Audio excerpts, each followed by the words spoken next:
पहला प्रश्न। आपकी आवाज मात्र सुनकर मेरे आंसू झरने लगते हैं। फिर क्यों नहीं ऐसी प्रार्थना का जन्म होता है कि प्रार्थना ही बचे मैं नहीं। संसार फिर भी क्यों उतना ही लुभाता है और अपनी ओर बुलाता है। क्या ये आंसू मगरमच्छ के ही आंसू हैं? अगे भारती।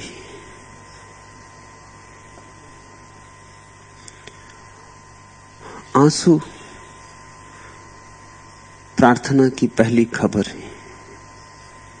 आंसू आ रहे हैं तो प्रार्थना भी आती होगी।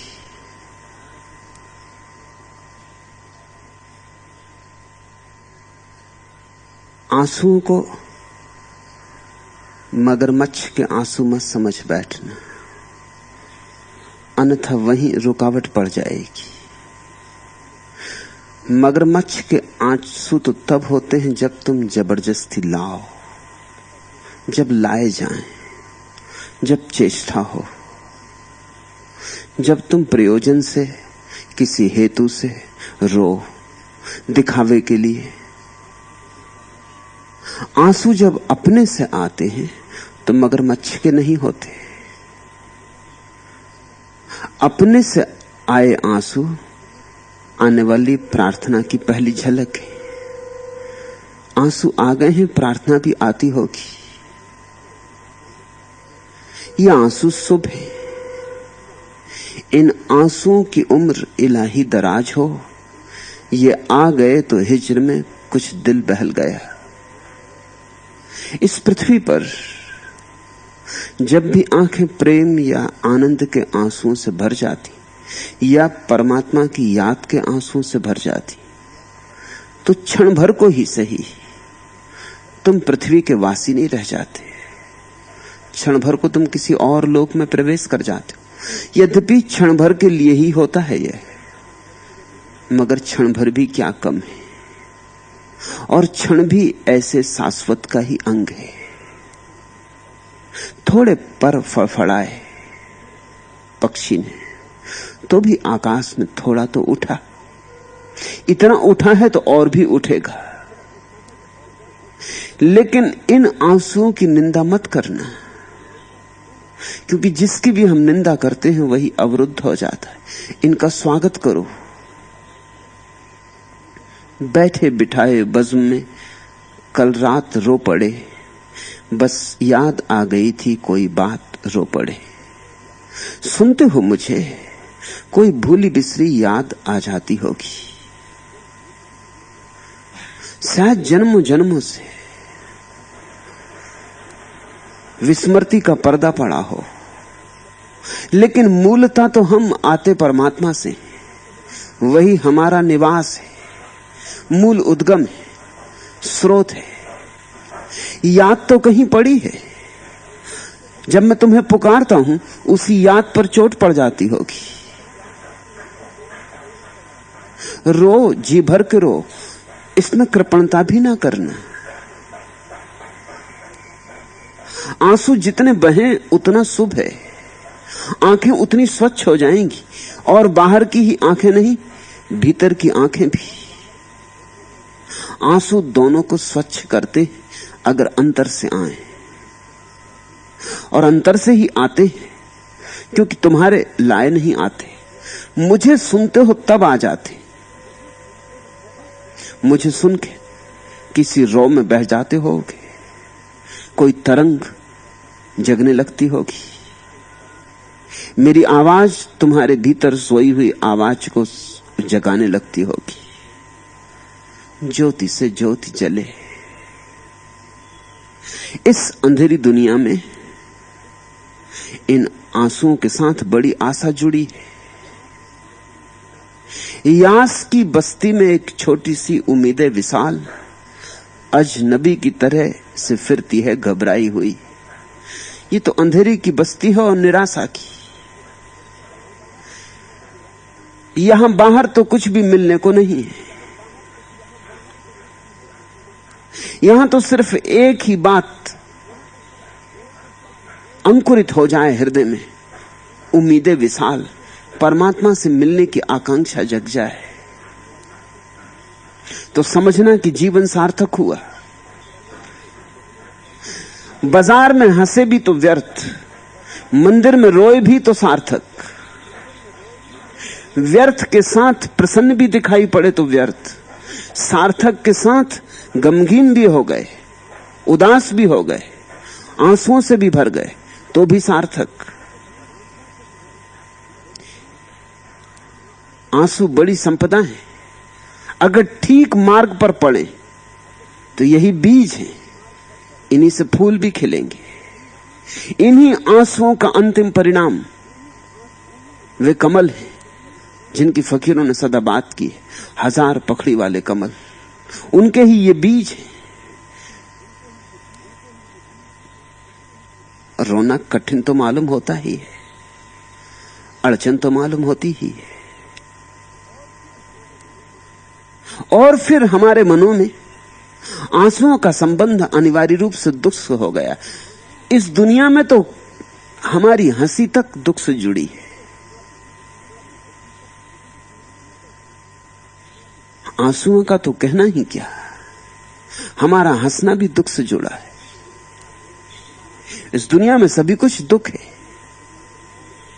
यहां हमने दुख ही जाना है। रोए हम तभी जब पीड़ित हुए, इसलिए आंसुओं की एक और भाव भंगिमा है जिससे हम अपरिचित रह जाते। आनंद के भी आंसू होते। आंसुओं का कोई अनिवार्य संबंध दुख से नहीं है। आंसुओं का अनिवार्य संबंध तो किसी भी भाव दशा से है जो तुम्हारे भीतर इतनी सघन हो जाए कि तुम उसे संभाल ना पाओ। जैसे मेघ भरे हुए आए और बरस जाएं, झलक जाएं, छलक जाएं, ऐसे जब तुम्हारे भीतर का घड़ा बहुत भरा होता है, फिर चाहे दुख से भरा हो, चाहे आनंद से, चाहे प्रीति से, चाहे प्रार्थना से, आंसू झलकेंगे। आंसू तो खबर लाते हैं कोई चीज बहुत गहन होकर भरी, इतनी कि अब तुम संभाल ना पाओगे। मुझे सुनते हो? कोई भूली बिसरी याद जगती, कोई स्वप्न जो तुम्हारे भीतर पड़ा है रूप लेने लगता है।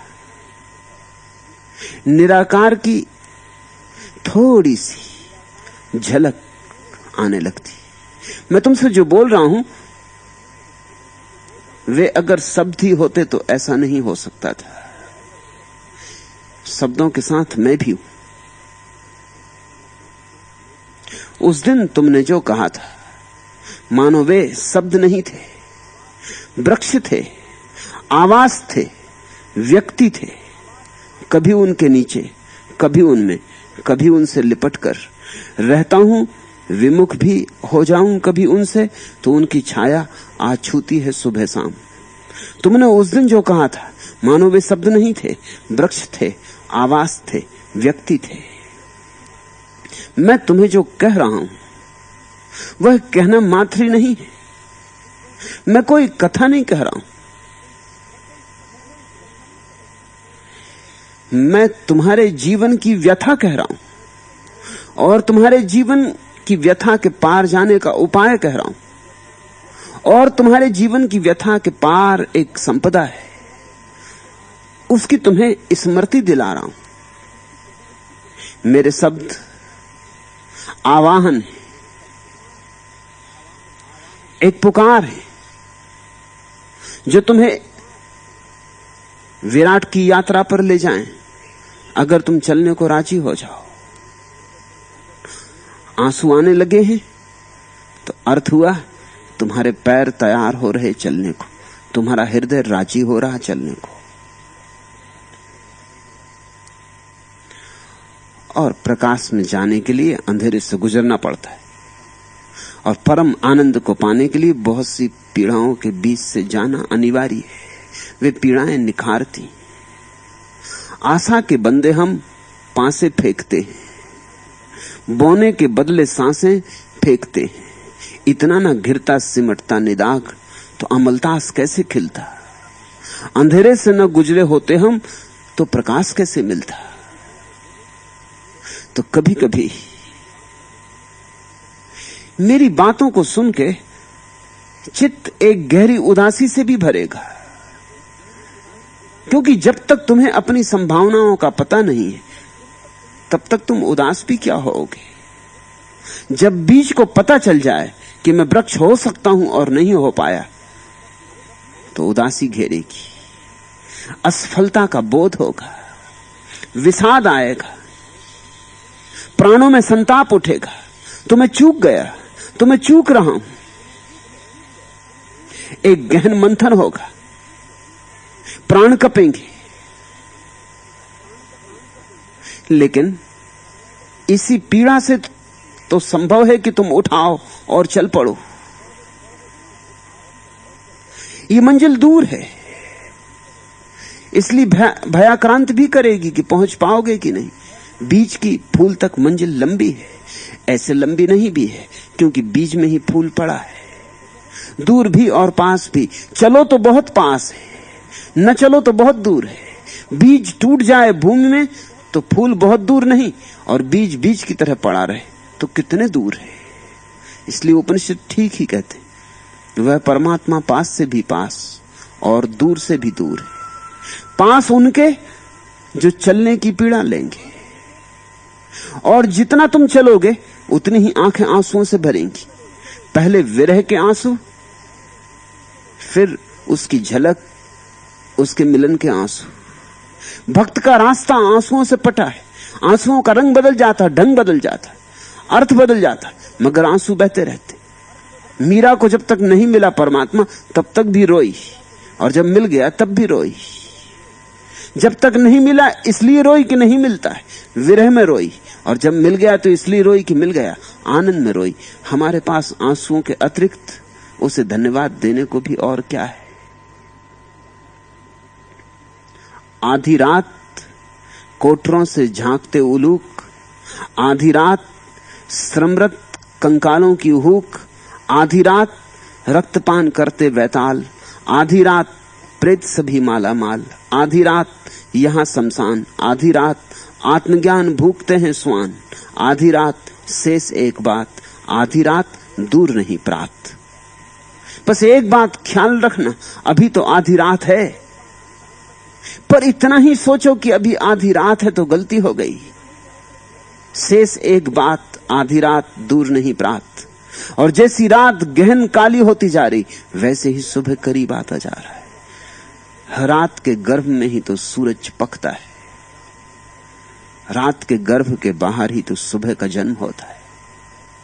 तो कभी विरह में भी रो, विषाद में भी रो, और कभी इस आनंद में भी रो कि कम से कम तुम्हें संभावना का सूत्र तो दिखाई पड़ने लगा। दूर आती सुबह जो कहीं दिखाई नहीं पड़ती, कम से कम तुम्हारे सपनों में तो झलकने लगी। कहीं तुम्हारे गहराई में तो भरोसा जगने लगा कि सुबह होगी, कि सुबह हुई है, कि सुबह होती रही है।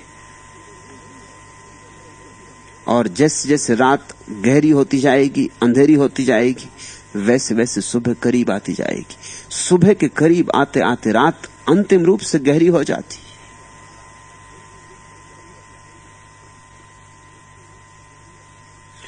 तो रो, प्रेम के आंसुओं से चिंतित न हो जाओ। सरहाने मीर के आहिस्ता बोलो, अभी तो रोते रोते सो गया है। प्रेमी तो रोते ही रहे, भक्त रोते ही रहे,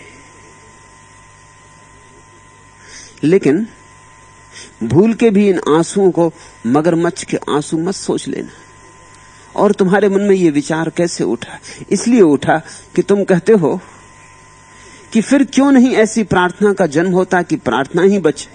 मैं नहीं, उसी का जन्म हो रहा है। ये प्रसव की ही पीड़ा है। और पूछते हो कि संसार फिर भी क्यों उतना ही लुभाता है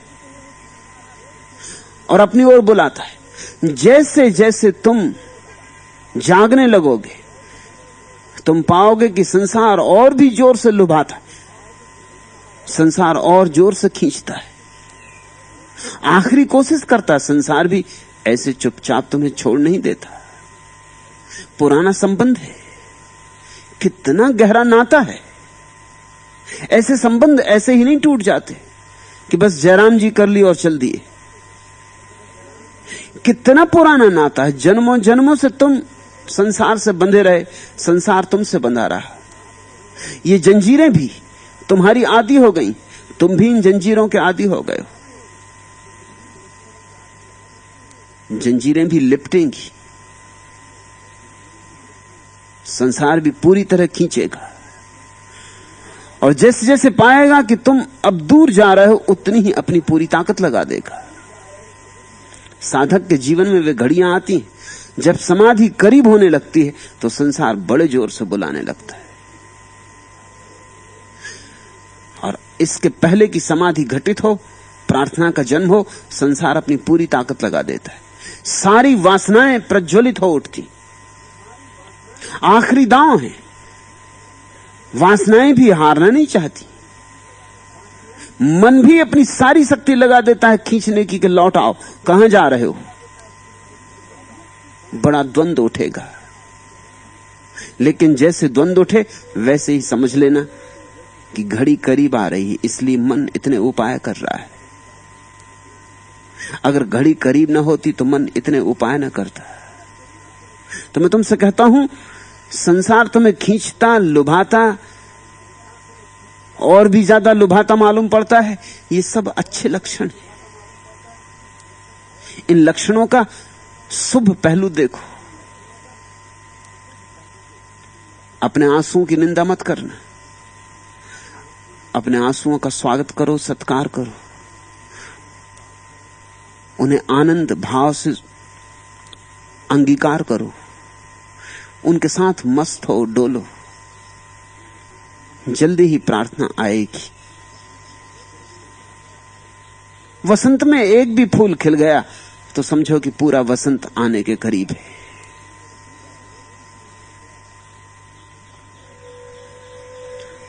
दूसरा प्रश्न, विज्ञान के इस युग में कहते हैं कविता अपने आखिरी दिन गिन रही है, लेकिन आपके प्रवचनों में प्रवाहित काव्य गंगा को देखकर लगता है कि आप धर्म के साथ कविता को भी पुनरुज्जीवन देने पर तुले।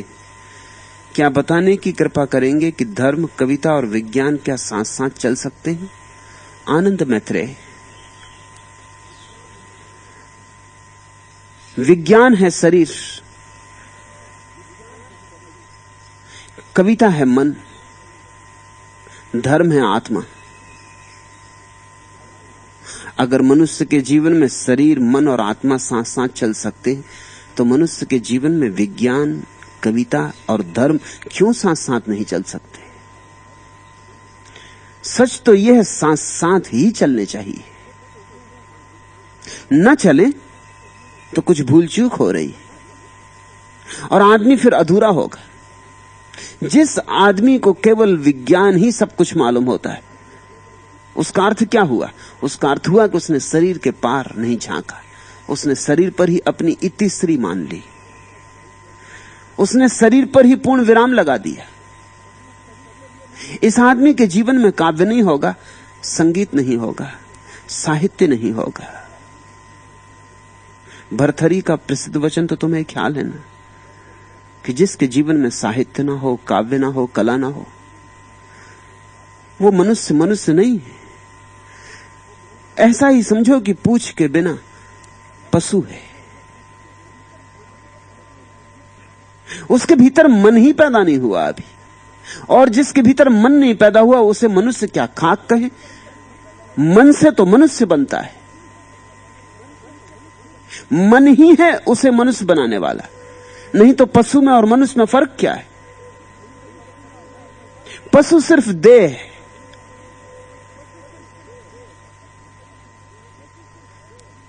पशु को अपनी देह के पार और किसी चीज का कोई पता नहीं। जो मनुष्य भी अपने को देह के पार अनुभव नहीं करता, उसको पशु से भिन्न मानने की कोई आवश्यकता नहीं। वो मनुष्य के रूप में है भला, मगर मनुष्य की गरिमा अभी उसे उपलब्ध नहीं हुई। मैंने सुना है एक स्कूल में एक अध्यापक ईसाई स्कूल है, बच्चों को बाइबल पढ़ा रहा था और उसने समझाया कि ईश्वर ने मनुष्य को बनाया, स्त्री को बनाया, कैसे संसार की रचना की। एक छोटा बच्चा खड़ा हो गया, वो एक वैज्ञानिक का बेटा था। उस बच्चे ने कहा, लेकिन मेरे पिता तो कहते कि आदमी का जन्म बंदरों से हुआ है। उस पुरोहित ने कहा, मैं अभी सारी मनुष्य जाति की बात कर रहा हूं, तुम्हारे परिवार की नहीं।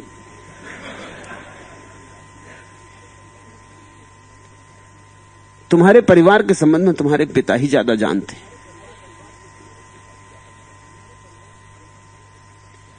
एक दूसरे बच्चे ने, जैसे इस बात से बुरा लगा क्योंकि उसके पिता एक गणितज्ञ थे, उसने खड़े होकर कहा कि क्षमा करिए, इससे क्या फर्क पड़ता है, अगर हमारे बाप दादे बंदर थे तो बंदर थे, इससे क्या फर्क पड़ता है। उस अध्यापक ने कहा, तुम्हें फर्क ना पड़े, लेकिन अगर तुम्हारे बाप दादे बंदर थे तो तुम्हारी दादियों को बहुत फर्क पड़ता।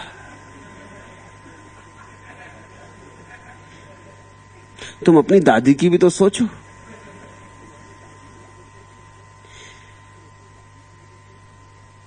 मनुष्य की सारी महिमा एक ही बात में छिपी है कि उसमें कुछ द्वार हैं जो पशुओं में नहीं है, उसमें कुछ उड़ाने हैं जो पशु नहीं भर सकते। पशु शरीर पर समाप्त है, मनुष्य शरीर से शुरू होता है, समाप्त नहीं होता। शरीर तक तो मनुष्य भी एक पशु है। तो जो व्यक्ति सिर्फ वैज्ञानिक दृष्टि को ही अंगीकार करता है, उस व्यक्ति में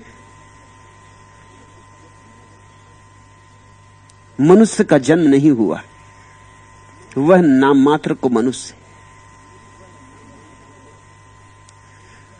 मन पैदा होता है काव्य से, कला से, संगीत से, सौंदर्य बोध से। लेकिन जो मनुष्य मन पर ही समाप्त हो जाता है, वह मनुष्य तो है लेकिन ईश्वर भी हो सकता था, उससे चूक गया। एक और उड़ान है, आखिरी उड़ान, अंतिम, उसके पार फिर कुछ भी नहीं, जहां मनुष्य अपने को आत्मवान अनुभव करता है, जहां अनुभव करता है अहम ब्रह्मास्मि, कि मैं ब्रह्म हूं। वो मन के भी पार है। वही धर्म है। धर्म एक छोर, विज्ञान एक छोर, काव्य या कला उन दोनों के मध्य में। जो व्यक्ति भी धर्म की तरफ जाना चाहता है और देह से आत्मा की यात्रा करना चाहता है, वो कला के पड़ाव से गुजरेगा। एक पड़ाव आएगा जो कला का होगा। अगर वैसा पड़ाव ना आए तो समझना कि तुम गलत रास्ते पर हो। इसलिए ठीक ठीक अर्थों में जो व्यक्ति भी धार्मिक होगा, वो धार्मिक होने के साथ साथ रस विमुक्त भी हो जाएगा। उसे जीवन में सौंदर्य का भी बोध होगा। वह रूखा सूखा नहीं हो सकता। अगर रूखा सूखा हो तो समझना कि किसी तरह मन को बचा के निकल गया है। उसकी आत्मा में थोड़ी कमी रह जाएगी। उसकी समाधि बिना फूलों की होगी और उसकी समाधि में नाद नहीं होगा, रिक्तता होगी, शून्यता होगी, पूर्ण का नृत्य नहीं होगा। उसकी समाधि आनंद उत्सव नहीं होगी। शायद उसकी समाधि इतनी ही कही जा सकती है, दुख निरोध, कि अब वो दुखी नहीं होगा। अब जीवन की छोटी छोटी बातें उसे दुखी नहीं करेंगी। मगर दुखी न होना क्या काफी है? दुखी न होना तो एक तरह की मोटी खाल बना लेना है। कि अब कुछ संवेदन नहीं होता। ये तो कोई भी आदमी जो अपने आसपास एक पथरीली दीवार बना ले वही सफल हो जाएगा। कोई मर जाए तो उसे फिक्र नहीं, कोई जिए तो फिक्र नहीं, सफलता हो असफलता हो, यश अपयश हो, वो अपनी लोहे की चादर के भीतर छिपा बैठा है। इस तरह का आदमी वस्तुतः विकसित नहीं हुआ। उसने चालाकी करनी चाहिए, वो एक पड़ाव को बच के निकल जाना चाहा। सच्ची समाधि नृत्य गीत गाती होती है, सच्ची समाधि उत्सवपूर्ण होती है, और सच्ची समाधि में आसपास एक लोहे की दीवार नहीं होती। सच्ची समाधि बड़ी कोमल होती, फूल जैसी कोमल होती। और जब तक इतनी कोमलता ना हो तब तक करुणा नहीं होती।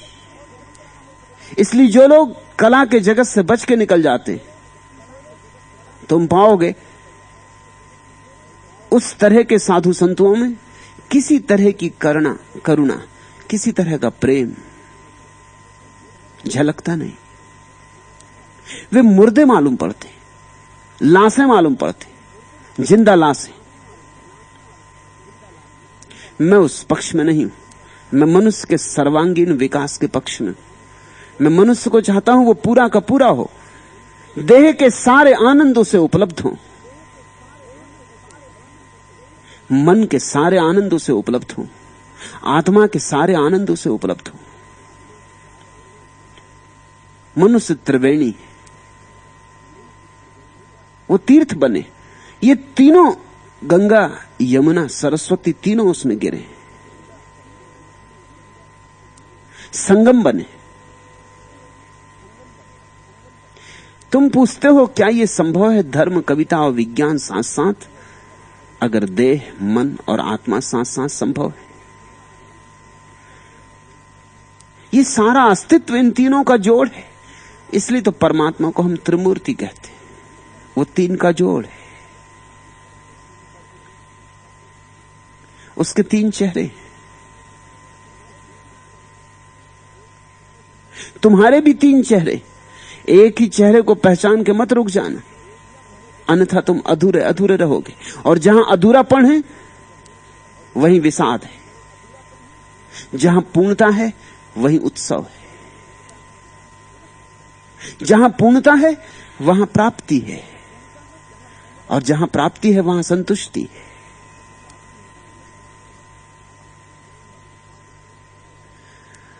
विज्ञान का प्रभाव जगत में बहुत है, और उसका परिणाम हुआ एक। धर्म तो बुरी तरह नष्ट भ्रष्ट हो गया। वह तो बात सपने की हो गई, उसका तो संबंध कल्पनाओं से जुड़ गया। लेकिन विज्ञान के प्रभाव के अंतर्गत जितना आदमी आया, उतना ही काव्य भी मरने लगा, कविता भी मरने लगी, कला भी मरने लगी। क्योंकि अगर आत्मा नहीं, अगर दूसरा किनारा ही नहीं, तो सेतु का क्या होगा? यह किनारा है, वह किनारा है, तो बीच का सेतु सार्थक है। काव्य सेतु है जो दो किनारों को जोड़ता है, स्थूल और सूक्ष्म को जोड़ता है, दृश्य और अदृश्य को जोड़ता है, गोचर अगोचर को जोड़ता है। यह आकस्मिक नहीं है कि समस्त अनुभवियों की वाणी में एक काव्य की लक्षणा है, गुण है। उपनिषद महागीत है, वैसा ही कुरान, और गीता तो गीत है ही, और वेद की ऋचाएं, और जीसस के वचन। यद्यपि जीसस ने कविता में वक्तव्य नहीं दिए, मगर पृथ्वी पर जितने लोग बोले हैं उनमें सर्वाधिक काव्यपूर्ण वचन जीसस के। जैसा सहज निश्चल काव्य उनमें, किसी और के वचनों में नहीं। बुद्ध के वचनों में चाहे बहुत काव्य ना हो, लेकिन बुद्ध के उठने बैठने चलने में, उनकी आंख की पलक के झपने में भी काव्य है। उनका सारा जीवन काव्य है।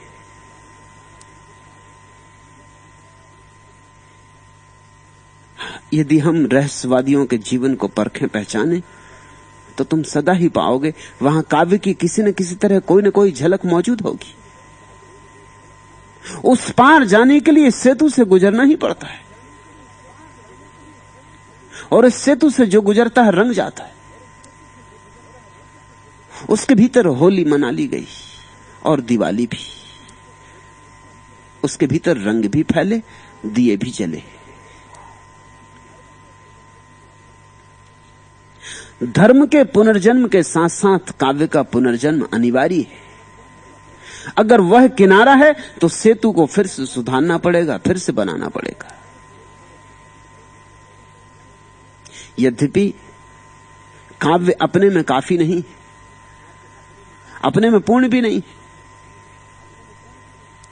लेकिन फिर भी विज्ञान से तो उसकी गहराई ज्यादा है। वैज्ञानिक जगत को देखता है बड़ी स्थूल नजर से, तराजू लेके जगत को देखता है। अब तराजू की पकड़ में बहुत स्थूल चीजें ही आती, महत्वपूर्ण चीजें खो जाती। जैसे किसी आदमी में मस्ती है, तुम तराजू पे तौलोगे तो मस्ती का तो वजन नहीं आता। आदमी का जो वजन होगा आ जाएगा। आज आदमी मस्त है तो भी वजन उतना ही होगा तराजू पर, और कल आदमी दुखी होगा तो भी वजन उतना ही होगा तराजू पर। तो तराजू तो कह देगा कि मस्ती और दुख होते ही नहीं, क्योंकि उनमें कोई वजन नहीं है। आदमी के जीवन में काव्य होगा तो भी वजन उतना ही होगा, काव्य शून्य होगा आदमी तो भी वजन उतना ही होगा। तराजू आदमी और बंदर में फर्क नहीं करेगा। तराजू तो एक ही बात जानता है, वजन। विज्ञान के पास तराजू है, वो बड़ा स्थूल है, उससे कुछ चीजें चूक ही जाती। फूल को तौल लोगे, लेकिन फूल के सौंदर्य को कैसे तौलोगे? उस सौंदर्य को तो कोई देखने वाला भावुक हृदय चाहिए। तराजू पे नहीं तुलता, हृदय पे तौला जाता है। परख नलियों में नहीं जांचा जाता, प्राणों में जांचा जाता है। ऊपर ऊपर से पहचानने का कोई उपाय नहीं, फूल के भीतर प्रवेश करना होता, तब पहचान होती। वैज्ञानिक बाहर चक्कर लगाता है फूल के, कवि फूल के भीतर प्रवेश कर जाता है, फूल की सुवास में, फूल के सौंदर्य में। लेकिन सुवास और सौंदर्य से भी गहरा कुछ कवि की वहां तक पहुंच नहीं हो पाती, वहां ऋषि पहुंचता है। सौंदर्य, सुवास, उसके पार फूल की आत्मा है, अदृश्य, अगोचर। वहां ऋषि की गति है। जीवन के परम रहस्य तो ऋषि को खुलते, लेकिन कवि के भी हाथ कुछ न कुछ जूठन लग जाती। कवि के हाथ भी कुछ न कुछ सूत्र लग जाते। कवि ऋषि के बहुत करीब है, वैज्ञानिक बहुत दूर। वैज्ञानिक के हाथ में ऋषि के जगत का कुछ भी नहीं लगता, कवि पर थोड़ी थोड़ी छाया पड़ती। और धर्म को जताने के लिए, बताने के लिए काव्य से बेहतर कोई दूसरी प्रक्रिया नहीं, क्योंकि काव्य शब्दों को तरलता देता है, उनका ठोसपन छीन लेता है, उनकी नोकें छीन लेता है, उन्हें गोलाई देता है। और काव्य शब्दों को अर्थों के जड़ घेरे से मुक्त करता है, उन्हें थोड़ा विनम्र बनाता है, शब्दकोश की अकड़ मिटाता है, शब्दों को ऐसे जमाव देता है कि शब्दों से थोड़ी सी निशब्द की झलक मिलने लगे। वही काव्य श्रेष्ठ होता है जिसमें जितना शून्य उतर आता है। जो श्रेष्ठतम काव्य है वो धर्म की बिल्कुल सीढ़ियों पर खड़ा हो जाता है। जो श्रेष्ठतम कवि है, जैसे रविन्द्रनाथ, वो मंदिर के द्वार पर खड़े खड़े, जरा और, एक कदम और, वे मंदिर के भीतर प्रविष्ट हो जाएंगे। मंदिर का देवता उनका होगा।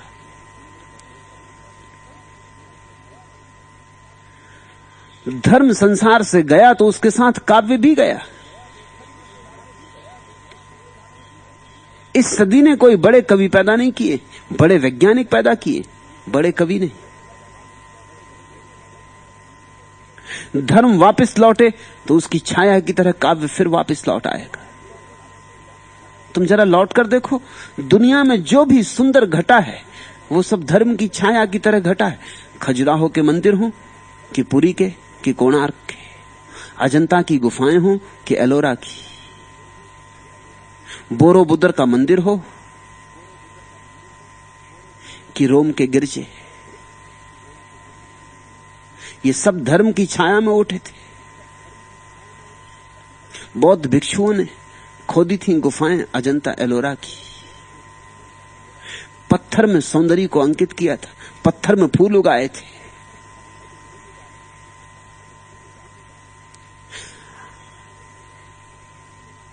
जो गिरजे उठे पश्चिम में, उनकी भावभंगिमा देखते हो, आकाश की तरफ उठे हुए हाथ हैं पृथ्वी के। उनकी मीनारें देखते हो, दूर चांद तारों को छूने के लिए निकली। आदमी की अभीप्साएं आकाश के साथ एकता कर लेने की। मस्जिदें देखते हो, ईरान की और मिस्र की और अरब की। वे मस्जिदें प्रार्थनाओं को स्थापत्य में ढालने का प्रयोग है। ये सब काव्य है। ताजमहल देखते हो, ये सब काव्य है। चाहे प्रेम से घटा हो, चाहे प्रार्थना से घटा हो, लेकिन जब प्रार्थना खो जाती तो प्रेम भी खोने लगता है। और जब प्रार्थना प्रेम दोनों खो जाते हैं, काव्य की भूमि समाप्त हो जाती, उसकी बुनियाद ढह जाती। धर्म वापस लौटे तो काव्य अपने आप वापस लौट आएगा। फिर ताजमहल बनेंगे, फिर अजंता एलोरा की गुफाएं निर्मित होंगी, फिर खजुराहो के प्यारे मंदिर उठेंगे, फिर आदमी भावाभिभूत होगा, फिर से देखेगा छिपे सौंदर्य को। अभी तो प्रयोगशाला में बैठा तराजू को लिए परख नलियों को गर्म करता रहता है। अभी तो मशीनें बनाता है, खुरूप, बेढंगी, बेढौल।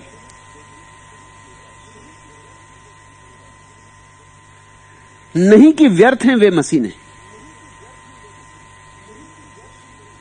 लेकिन इतनी मूल्यवान नहीं है कि आदमी उन्हीं में समाप्त हो जाए। आदमी उनके ऊपर उठता रहे। वे आदमी के लिए सीढ़ियां बने तो शुभ है। तो मैं विज्ञान विरोधी नहीं हूं, पूरे विज्ञान के पक्ष में हूं, लेकिन विज्ञान के पार भी एक लोक है काव्य का, उसके भी पक्ष में, उस पर भी समाप्त नहीं होता हूं। उसके पार भी धर्म का एक लोक है, उसके भी पक्ष में।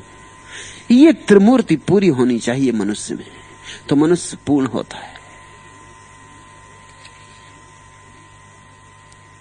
तीसरा प्रश्न, आप अपने आश्रम को मधुशाला क्यों कहते हैं? भाई मेरे पियो तो जानो, डूबो तो पहचानो। मंदिर जब जीवित होता है तो मधुशाला ही होती है। जब मधुशालाएं मर जाती हैं तो मुर्दा मंदिर शेष रह जाते हैं।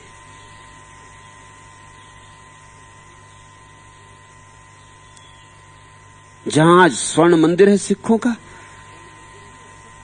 वहां कभी बैठ के अगर नानक ने गीत गाया होगा और मर्दाना ने अपना सितार छेड़ा होगा तो मधुशाला रही होगी। जब नानक के गीत पर मर्दाना संगत दे रहा होगा तब मंदिर जीवित था, तब मधुशाला थी, रस बह रहा था। और जो आए होंगे वे ही भूल गए होंगे, डूब गए होंगे, मिट गए होंगे। जो मिटा दे वही मधु। तुमने सुना तो होगा, पुराने शास्त्र ब्रह्म ज्ञान को मधु विद्या कहते।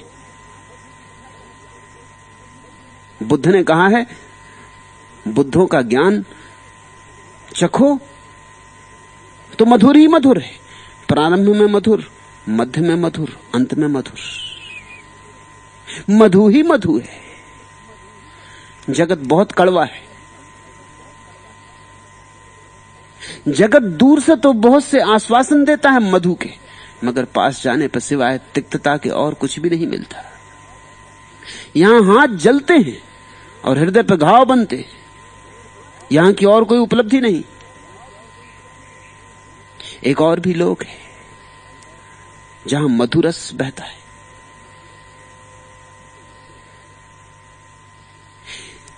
अभी तो यह मधुशाला है, और जब तक यह मधुशाला है तब तक पी लो। तब तक इसी विचार में मत पड़े रहो कि क्यों मधुशाला कहता हूं। जान ही लो क्यों कहता हूं। यहां आके दूर दूर दर्शक की तरह मत लौट जाओ। जरा बैठो, जरा पास आओ। अगर बातें भी सुनो, अगर कोई शराब की बात भी ठीक से सुन ले तो नशा छाने लगता है। बड़े अजाम में है जाने मैं कसा साखी, नहीं शराब तो जिक्र शराब रहने दे। अगर शराब ना हो तो जिक्र शराब। तुम्हें परमात्मा का तो कुछ पता नहीं, तो चलो उसका जिक्र करें, उसकी याद करें। जिन्हें उसका पता है उनके पास बैठ के थोड़ी उसकी बातें सुने, उनकी तरंग तुम्हें छुए। है तो पड़ा तुम्हारे भीतर भी, छू जाए तरंग तो जग जाए। एक वीणा को बजते देखकर शायद तुम्हारे भीतर पड़ी वीणा का तुम्हें स्मरण आ जाए और वीणा बजने लगे। सत्संग का यही अर्थ है, संत समागम का यही अर्थ है। मैंने पूछा था कि है मंजिले मकसूद कहां? खिज्र ने राह बताई मुझे मैखाने की। खिज्र सूफियों की धारणा है कि एक पैगंबर अदृश्य पृथ्वी पर घूमता रहता है, जिनको जरूरत होती उनको राह दिखा देता है। उस पैगंबर का नाम है खिज्र। वो सदियों सदियों से भटकता रहता उनकी तलाश में जो प्रभु को खोज रहे। जहां भी उसे खबर मिलती है कि कोई प्रभु का खोजी है, खिज्र वहां पहुंच जाता, उपस्थित हो जाता है, सहारा देने को, सहयोग देने को। यह प्यारी धारणा है। इसका अर्थ केवल इतना ही है कि परमात्मा को खोजने वाले के लिए सारा अस्तित्व साथ देता है, दृश्य भी अदृश्य भी, लोक से भी परलोक से भी उसे साथ मिलता है। परमात्मा को खोजने वाला अपने को अकेला ना समझे, इतना ही मतलब है इस बात का। परमात्मा को खोजने वाले को परमात्मा ही साथ देता है, अपने को अकेला ना समझे। जो उसके विपरीत जा रहे हैं वे अकेले, जो उसकी तरफ जा रहे हैं उनके वह साथ है, उनके हाथ में उसका हाथ है। मैंने पूछा था कि मंजिले मकसूद कहां? मैंने पूछा कि आखिरी मंजिल कहां है, मंजिलों की मंजिल कहां है? खिज्र ने राह बताई मुझे मैखाने की। खिज्र ने कहा चले जाओ जहां पियक्कड़ जुड़े हों, जहां पीने वाले इकट्ठे हों, जहां उस प्यारे की बात होती हो, जहां उस प्यारे के नाम की शराब ढाली जाती हो, पहुंच जाओ वहां। खोजो कोई सत्संग, कोई मैखाना। इसलिए मधुशाला कहता हूं। खिज्र लोगों को यहां भेज रहा है। कई ने मुझे आके कहा, पूछता हूं आए कैसे? वो कहते खिज्र ने भेजा। खुश्क बातों में कहां ए शेख कैफे जिंदगी, वो तो पीकर ही मिलेगा जो मजा पीने में है। मगर कोई उपाय नहीं है कि तुम सिद्धांतों से समझ लो, शास्त्रों से समझ लो। खुश्क बातों में कहां इससे कैफे जिंदगी, वो जो जिंदगी का परम आनंद है, वो सिद्धांत और शास्त्र की रूखी सूखी बातों में नहीं हो सकता। उसके लिए तो सूखी लकड़ियां बटोरते रहो, इससे काम ना चलेगा। किसी हरे भरे वृक्ष के पास जाओ, जहां अभी पत्ते लगते हो, जहां अभी फूल लगते हो, जहां अभी फल लगते हो, उसकी छाया में बैठो। वो तो पीकर ही मिलेगा जो मजा पीने में है। और पियो, डरो मत। डर तो लगता है कि पिए फिर कहीं होश ना खो जाए। होश खो जाएगा, मगर तुम्हारे पास जो होश है वो अभी होश कहां? ये होश तो खो जाएगा, ये होश ही नहीं है। और जिसको तुम अब तक समझते हो कि बेहोशी, वही असली होश है। परमात्मा में जो बेहोश है वे होश में आ गए, और जो संसार के होश से भरे हैं बेहोश है। संसार का होश भी कोई होश है। दो कौड़ी की चीजें इकट्ठी करते रहते हो, इसको होश कहते हो, होशियार कहते हो इस आदमी को। कोई धन कमा लेता है तो लोग कहते हैं बड़ा होशियार है, बड़ा होश वाला। मौत आएगी तब इसे पता चलेगा कि जिंदगी व्यर्थ गंवा दी, कुछ करने का अवसर मिला था ना किया, कुछ सार्थक ना खोजा। और यहां जो सार्थक खोजता है उसे लोग कहते हैं पागल। यह भीड़ पागलों की, यहां होश वाले पागल समझे जाते हैं, यहां पागल होशियार समझे जाते हैं। जरा सावधान रहना और इन शब्दों का ठीक ठीक अर्थ समझ लेना। नानक के पिता ने काफी परेशान होके नानक को चाहा कि धंधे में लगा दे, क्योंकि ये चलता ही रहता सत्संग। आखिर कौन पिता चाहेगा कि बेटा सत्संग ही करता रहे? बाप समझाते कि कुछ काम की बात करो, और नानक कहते काम की ही बात कर रहा हूं, आप भी कैसी बात कर रहे हैं? दोनों के काम का अर्थ अलग अलग था।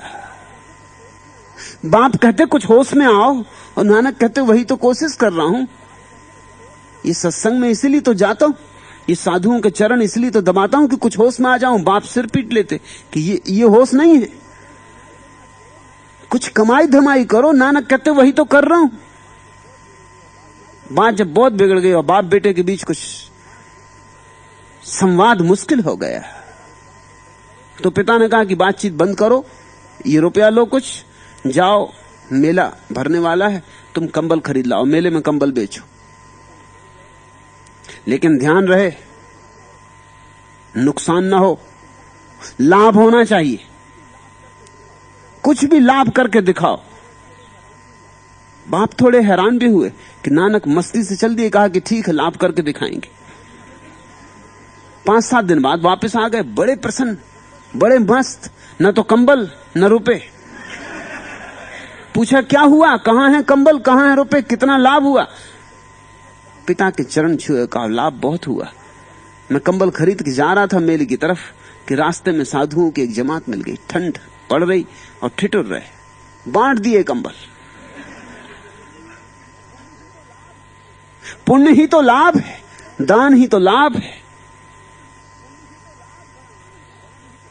बड़ा आनंद आया फकीरों को मस्त देख के, कंबलों में बैठे देख के, गरमाते देख के आत्मा गदगद हो गई। आप देखते तो प्रसन्न हो जाते। बाप पे जो गुजरी सो बाप जाने। कोई और उपाय न देखकर कि धंधा इससे होगा नहीं, नौकरी लगवा दी। जिसके यहां नौकरी लगवा दी उसने भी काम ऐसा दिया सरल से सरल, जिससे करने में कोई झंझट ना आए। उसके पास हजारों सैनिक थे, सूबेदार था, तो इनको काम मिला था कि सबको रोज अनाज बांटने का, सिपाहियों को। कुछ दिन तो सब ठीक चलता रहा, लेकिन एक दिन सब गड़बड़ हो गई। वो गड़बड़ होनी ही थी, वही तो अच्छा ही हुआ, नहीं तो दुनिया नानक से चूक जाती। उस दिन तो अच्छा नहीं लगा पिता को भी, गांव को भी, मालिक को भी, लेकिन आज हम जानते हैं कि अच्छा ही हुआ। एक दिन अड़चन हो गई, तौलते थे अनाज, किसी को दे रहे थे, गिनती की 11, 12 और जब 13 पर पहुंचे तो पंजाबी में 13 और 13 एक से ही है। हिंदी में तो 13 और 13 में थोड़ा फर्क है, मगर पंजाबी में तो 13 और 13 में कोई फर्क नहीं। धुन बन गई 13, याद आ गई परमात्मा की, सब 13। फिर तौलते ही चले गए, फिर 14 नहीं आया, फिर 13 ही कहते गए, तौलते चले गए। जब धुन बन गई और दोपहर हो गई और सांझ हो गई, वो हजारों पसेरियों अनाज तौल दिए और 13 पर ही, और मस्त और आंसू बहे जा रहे और डोल रहे और कह रहे 13, और तौलते जा रहा है, जो आए ले जाए। फिर फिक्र ही ना रही कि कौन सैनिक है, कौन को देना है, किसको नहीं देना। गांव के लोग भी आने लगे, लोगों ने कहा कि नानक तो बांट ही रहे, जो जाए, कहते हैं 13। सांझ तक मालिक को खबर पहुंची, बुलवाया पकड़ के, बामुश्किल रुके, तो 13 लगी थी धुन, वो तो रात भर लुटाते। और जब मालिक ने पूछा ये क्या पागलपन है, तो वहां से रहे थे। उन्होंने कहा कि 13 उसकी याद आ गई, सब उसका है मालिक, अपना क्या है। वही देने वाला, वही लेने वाला। आज याद आ गई, अब तक याद नहीं थी। अब तक मैं सोचता हूं कि 13 शब्द इतनी बार आया, कितनी बार तौला और याद ना आई। अब भरोसे नहीं आता कि इतनी बार कैसे चूका।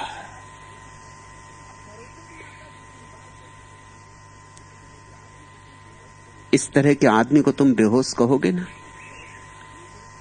इस तरह के आदमी को तुम नशे में कहोगे ना। ऐसा ही नशा यहां पीते हैं, पिलाते, इसलिए मधुशाला। तेरे की याद दिलाते, इसलिए मधुशाला।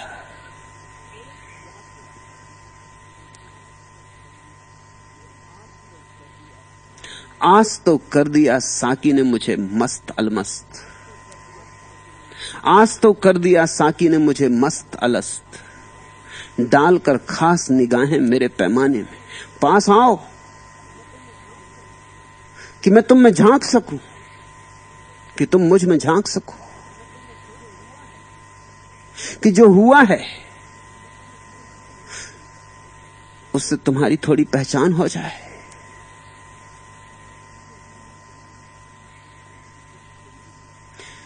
फिर तुम भी कहने लगोगे मधुशाला है। हालांकि उत्तर तुम भी ना दे पाओगे, ना ही मैं उत्तर दे रहा हूं। यहां उत्तर दिए ही कहां जाते, यहां तो तुम्हारे प्रश्न को बहाना बना लिया जाता और ढालना शुरू हो जाता। क्या हमने छलकते हुए पैमाने में देखा? ये राज है मैखाने का, अफसाना करेंगे, बताएंगे नहीं। ये राज है, ये बताया भी नहीं जा सकता, इसे कहने का कोई उपाय भी नहीं है, लेकिन पिलाया जा सकता है। पिलाएंगे, जिनकी पीने की हिम्मत हो पिए। लेकिन कुछ लोग हैं, वो सोचते हैं स्वर्ग में पिएंगे, यहां कहां। कहते हैं स्वर्ग में बह रही शराब की नदियां, वहां पिएंगे, यहां कहां। यहां तो संभल के चलो। लोग ये भी कह रहे हैं कि यहां संभल के चलो तो वहां पीने को मिलेगा। बड़ी अजीब बातें कर रहे हो। कुछ लड़खड़ाना सीखो, नहीं तो वहां बड़ी मुश्किल में पड़ोगे। जना में पहले पहल पिएगा तो लड़खड़ाएगा जाहिद। सरूर कौसर की है अगर धुन, जहां में पहले शराब पी ले। ए जाहिद, ए विरागी, ए त्यागी, जब वहां पहली दफा स्वर्ग में पीने को मिलेगा तो बहुत लड़खड़ा जाएगा। जना में पहले पहल पिएगा तो लड़खड़ाएगा जाहिद। जन्नत में, स्वर्ग में बड़ी मुश्किल में पड़ोगे।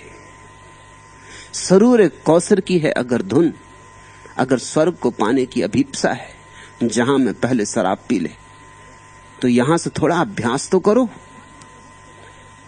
परमात्मा खूब पिलाएगा।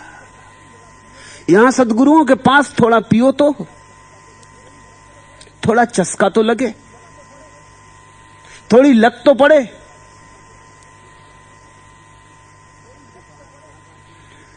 जो बाहर से आ जाते हैं, दूर दूर खड़े होकर देखते हैं, उन्हें समझ में नहीं आता यहां क्या हो रहा है, इसलिए वे गलत सलत खबरें भी बाहर ले जाते हैं। रोज ही अखबारों में इस मधुशाला के संबंध में कुछ न कुछ गलत सही छपता रहता। उनकी भी मजबूरी है। बाहर से देखकर यही होने वाला है। तसव्वुर अर्श पर है और सर है पाए साकी पर। गरज कुछ और ही धुन में यहां मैं ख्वार बैठे। यहां जो पियक्कड़ बैठे वे किस लिए बैठे, क्या कर रहे हैं, तुम्हें पता भी ना चलेगा बाहर से। तसव्वुर अर्श पर है, उनकी कल्पना स्वर्ग में छलांगे ले रही, उनकी कल्पना स्वर्ग में प्रवेश कर रही है। तसव्वुर अर्श पर है, कल्पना आकाश पर है, और सर है पाए साकी पर, और सिर है साकी के पैरों पर, जो शराब पिलाए उसके पैरों पर। गरज कुछ और ही धुन में यहां मैं ख्वार बैठे। बाहर से जो देखेगा उसकी कुछ समझ में ना आएगा कि ये पियक्कड़ यहां कर क्या रहे हैं। अब बड़ी मुश्किल है। जो बाहर बाहर आके चला जाता है, वो जो खबर देता है लोग मान लेते, और अगर यहां वो पी ले, पियक्कड़ हो जाए, रंग जाए यहां के रंग में, तो फिर लोग उसकी नहीं मानते। वो कहते हैं कि ये तो उनमें डूब गया, ये तो पागलों में सम्मिलित हो गया। अब ये बड़े मजे की बात है। जिसकी बात मानने जैसी है, जिसने भीतर से देखा जाके कि क्या हो रहा है, जिसे अंतस्थल का पता चला है, उसकी कोई मानता नहीं। वो कहता कि तुम तो गए काम से, तुम तो उन्हीं में हो, तुम्हारी क्या मानना। यदि मैं किसी सन्यासी को भेजूं किसी को समझाने, वो कहता तुम तो सन्यासी हो, तुम तो पक्षपाती हो।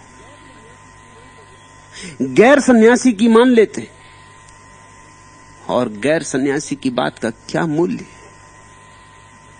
वो पास आया नहीं, उसने आंख में आंख डाली नहीं। उसने तो बाहर बाहर से देखा कि कुछ लोग नाच रहे हैं, कुछ लोग शोर कर रहे हैं, कुछ लोग गीत गा रहे हैं, कुछ लोग वाद्य बजा रहे हैं, कुछ लोग चुपचाप बैठे। पता नहीं क्या हो रहा है। उसे यहां कुछ काम की बात होती दिखाई नहीं पड़ती। और ठीक ही है, वो जिसे काम समझता है वह यहां नहीं हो रहा है। यहां कुछ और हो रहा है जिसे हम काम समझते हैं। उसकी और हमारी भाषा मेल नहीं खाती, वो मुश्किल में पड़ जाता है, वो बड़ी अड़चन में हो जाता है। वो कुछ का कुछ अर्थ लेके पहुंच जाता है। साधना शिविरों में बड़े बेमन से मुझे रोक लगानी पड़ी कि लोग वस्त्र ना उतारें। ऐसी घड़ी आती जब वस्त्र उतर जाते। एक ऐसी घड़ी आती आह्लाद की, निर्दोषता की, जब वस्त्र भी बोझ मालूम पड़ते और मन होता है, गहन मन होता है कि सब पर्दे गिरा दो, परमात्मा और अपने बीच कुछ भी ना रखो। ये हवाएं शरीर के साथ खेलें और ये सूरज की किरणें शरीर पर नाचें, और इस आकाश और शरीर के बीच कोई भी आवरण ना हो। ऐसी घड़ी आती है मस्ती की। लेकिन जो बाहर से आके देख लेता है वो समझता है अरे यहां नग्नता सिखाई जा रही। ये वही लोग हैं जिन्होंने महावीर को पत्थर मारे थे, क्योंकि वो नग्न थे, हालांकि अब पूजा कर रहे हैं। और मैं तुमसे कहता हूं यही लोग पूजा करेंगे, लेकिन सदियों बाद ये पूजा करते। इनकी पूजा झूठी, इनकी पूजा मुर्दा। जब कोई मधुशाला मर जाती, मधुधाराएं सूख जाती, सिर्फ याददाश्त रह जाती, तब ये पूजा शुरू करते। लेकिन जब तक मधुधाराएं बहती रहती, जब तक जीवंत कुछ सत्य मौजूद होता है, तब तक ये दूर दूर भागे रहते। सत्य से तो ये डरते हैं, क्योंकि सत्य आग्नेय है, उसके पास आओगे जलोगे, भस्मीभूत हो जाओगे। मगर उसी भस्म से तो नया जीवन पैदा होता है। बहुत मजबूरी मुझे रोक लगा देनी पड़ी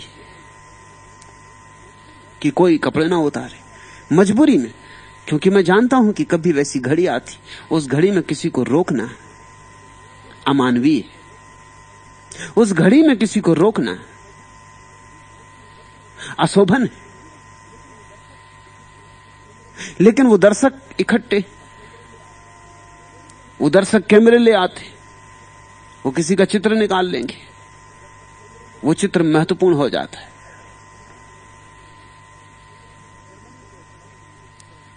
जर्मनी के एक पत्र ने, स्टर्न ने, कुछ 2-3 चित्र नग्न छाप दिए। लोगों की उत्सुकता कैसी है, उसके चित्र सारी दुनिया के पत्रों में छप गए। फिर करीब करीब दुनिया की कोई भाषा नहीं है जिसमें वो चित्र नहीं पहुंच गए।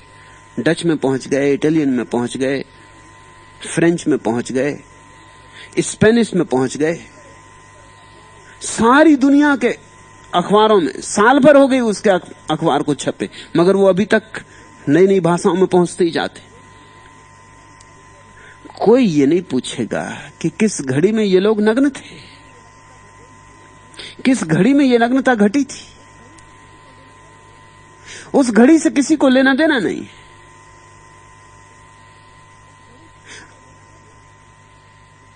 ऐसी घड़ियां हैं जब चित्त बिल्कुल बच्चे की भांति निर्दोष हो जाता है, जब वापस बचपन लौट आता है, उतनी ही निर्दोषता। लेकिन बाहर से देखने वाला तो समझेगा या तो यह आदमी पागल हो गया है या नशे में है, कुछ गड़बड़ है, और उसकी बात लोग मान लेंगे जैसे मानने को बैठे ही थे। यह मधुशाला है। इसी अर्थों में कहता हूं कि यहां हम दूसरी भाषा बोल रहे हैं, एक दूसरी जीवन की शैली को विकसा रहे हैं।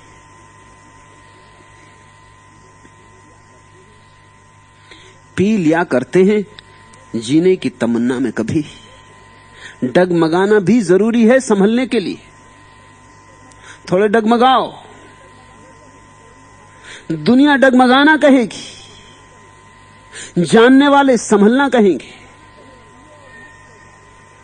थोड़े पियो और मस्त हो जाओ, दुनिया पागल कहेगी, जानने वाले कहेंगे पागलपन गया।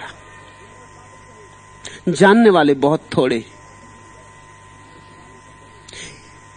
जानने वालों का बहुमत नहीं, इसलिए साहस चाहिए, क्योंकि भीड़ और बहुमत तो न जानने वालों का है।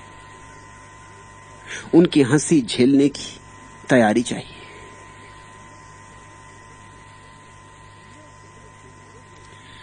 लोग इतने बेईमान हो गए, चालबाज हो गए, लोग इतने गणित में कुशल हो गए कि उनकी जीवन की सहजता ही खो गई, सारी स्वच्छता खो गई। तुमने ख्याल किया? लोग हर बात को सोच समझ के कर रहे हैं, और चूंकि सोच समझ के करते हैं इसलिए करने की जो सहजता है वो नष्ट हो जाती, करने की जो सरलता है वो नष्ट हो जाती। हर चीज में दांव लगा रहे हैं, हर चीज में पहले से ही सारा विस्तार सोच लिया है, सारी चालें बिठा रखी, सब चालबाज हो गए। शतरंज के खिलाड़ी को देखा, वो पहले से सोच लेता 3-4 चालें, मैं ऐसा चलूंगा तो दूसरा कैसा चलेगा। जो बड़े खिलाड़ी हैं शतरंज के, वो 5 चालें पहले से सोच लेते, मैं यह चलूंगा तो दूसरा ऐसा, फिर मैं ऐसा, फिर वैसा, ऐसा 5 चालों का हिसाब लगा लेता है, फिर चलता है। लेकिन इस चाल में मजा चला जाता है, चिंता हो जाती, तनाव हो जाता है। शतरंज के खिलाड़ी अक्सर पागल हो जाते। मैंने तो यहां तक सुना है कि इजिप्ट का एक सम्राट शतरंज का बड़ा खिलाड़ी था, वो पागल हो गया। जब वो पागल हो गया, उसके बहुत इलाज किए गए, लेकिन कोई इलाज काम ना आया। फिर किसी एक फकीर ने कहा, इस पे कोई इलाज काम ना आएगा, ये शतरंज से पागल हुआ है, ये चालें चल चल के होशियारी की पागल हुआ है, इसका दिमाग बहुत उलझ गया चालों में, आगे की चालें और आगे की चालें और आगे की चालें, इसका चित्त बहुत भारग्रस्त हो गया है। इसको सुलझाने का एक ही उपाय, दवाएं काम न करेंगी, सलाहें काम न करेंगी। अगर कोई शतरंज का खिलाड़ी इसके साथ 1 साल तक शतरंज खेलने को राजी हो जाए तो ये ठीक हो जाए। सम्राट का मामला था, कोई राजी तो नहीं था, पागल के साथ कौन शतरंज खेले। वो अनर्गल बकता भी था, शोरगुल भी मचाता था, बीच बीच में तख्ता भी उलट देता शतरंज का। पागल के साथ कौन शतरंज खेले, लेकिन काफी पैसे देने की बात थी, एक खिलाड़ी राजी हो गया। फकीर की बात सच थी, साल भर बाद सम्राट बिल्कुल ठीक हो गया, लेकिन वो खिलाड़ी पागल हो गए।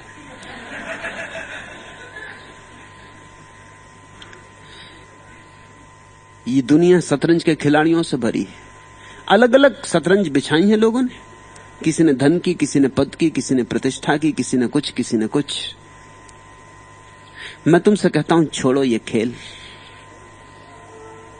शतरंज के खेलों ने तुम्हारे जीवन को नर्क बना दिया है, तुम पागल हो गए हो। कुछ जीवन में और भी पाने जैसा है, जो खेल नहीं है शतरंज का, जहां तनाव से नहीं पहुंचा जाता और चालों से नहीं पहुंचा जाता, जहां चालबाज चूक जाते हैं, जहां सरलता से पहुंचा जाता है। सहर के वक्त मैं पीने से मुझको रोक मत नासे, कि सिजदे के लिए दिल में जरा सा सिद्क लाना है। पियक्कड़ कह रहा है धर्मगुरु से, उपदेशक से, कि हे उपदेशक, सुबह के वक्त मुझे शराब पीने से मत रोक। सहर के वक्त मैं पीने से मुझको रोक मत ना से, कि सिजदे के लिए दिल में जरा सा सिद्क लाना। कि सिजदा करना है, प्रार्थना करनी है, नमाज पढ़नी, उसके पहले थोड़ी सी सच्चाई भी तो लानी जरूरी है। कि सिजदे के लिए दिल में जरा सा सिद्क लाना, तभी तो सिजदा हो सकेगा। थोड़ी सच्चाई तो आ जाए, थोड़ी बेईमानी तो गिर जाए, थोड़ी मेरी चालबाजी तो हट जाए। मुझे पीने से मत रोक। यहां भी पिलाई जा रही है एक शराब, और ऐसी शराब जो अंगूरों से नहीं ढाली जाती, आत्माओं से ढाली जाती, और ऐसी शराब जो बाजारों में नहीं मिलती, जो मंदिरों में ही मिलती, जिंदा मंदिरों में मिलती, और सिर्फ वहीं मिलती। मैं जान के ही इसे मधुशाला कहता हूं। मधुशाला सूफियों का सांकेतिक शब्द है। इसका अर्थ होता है जहां परमात्मा पिया जा रहा है, पिलाया जा रहा है।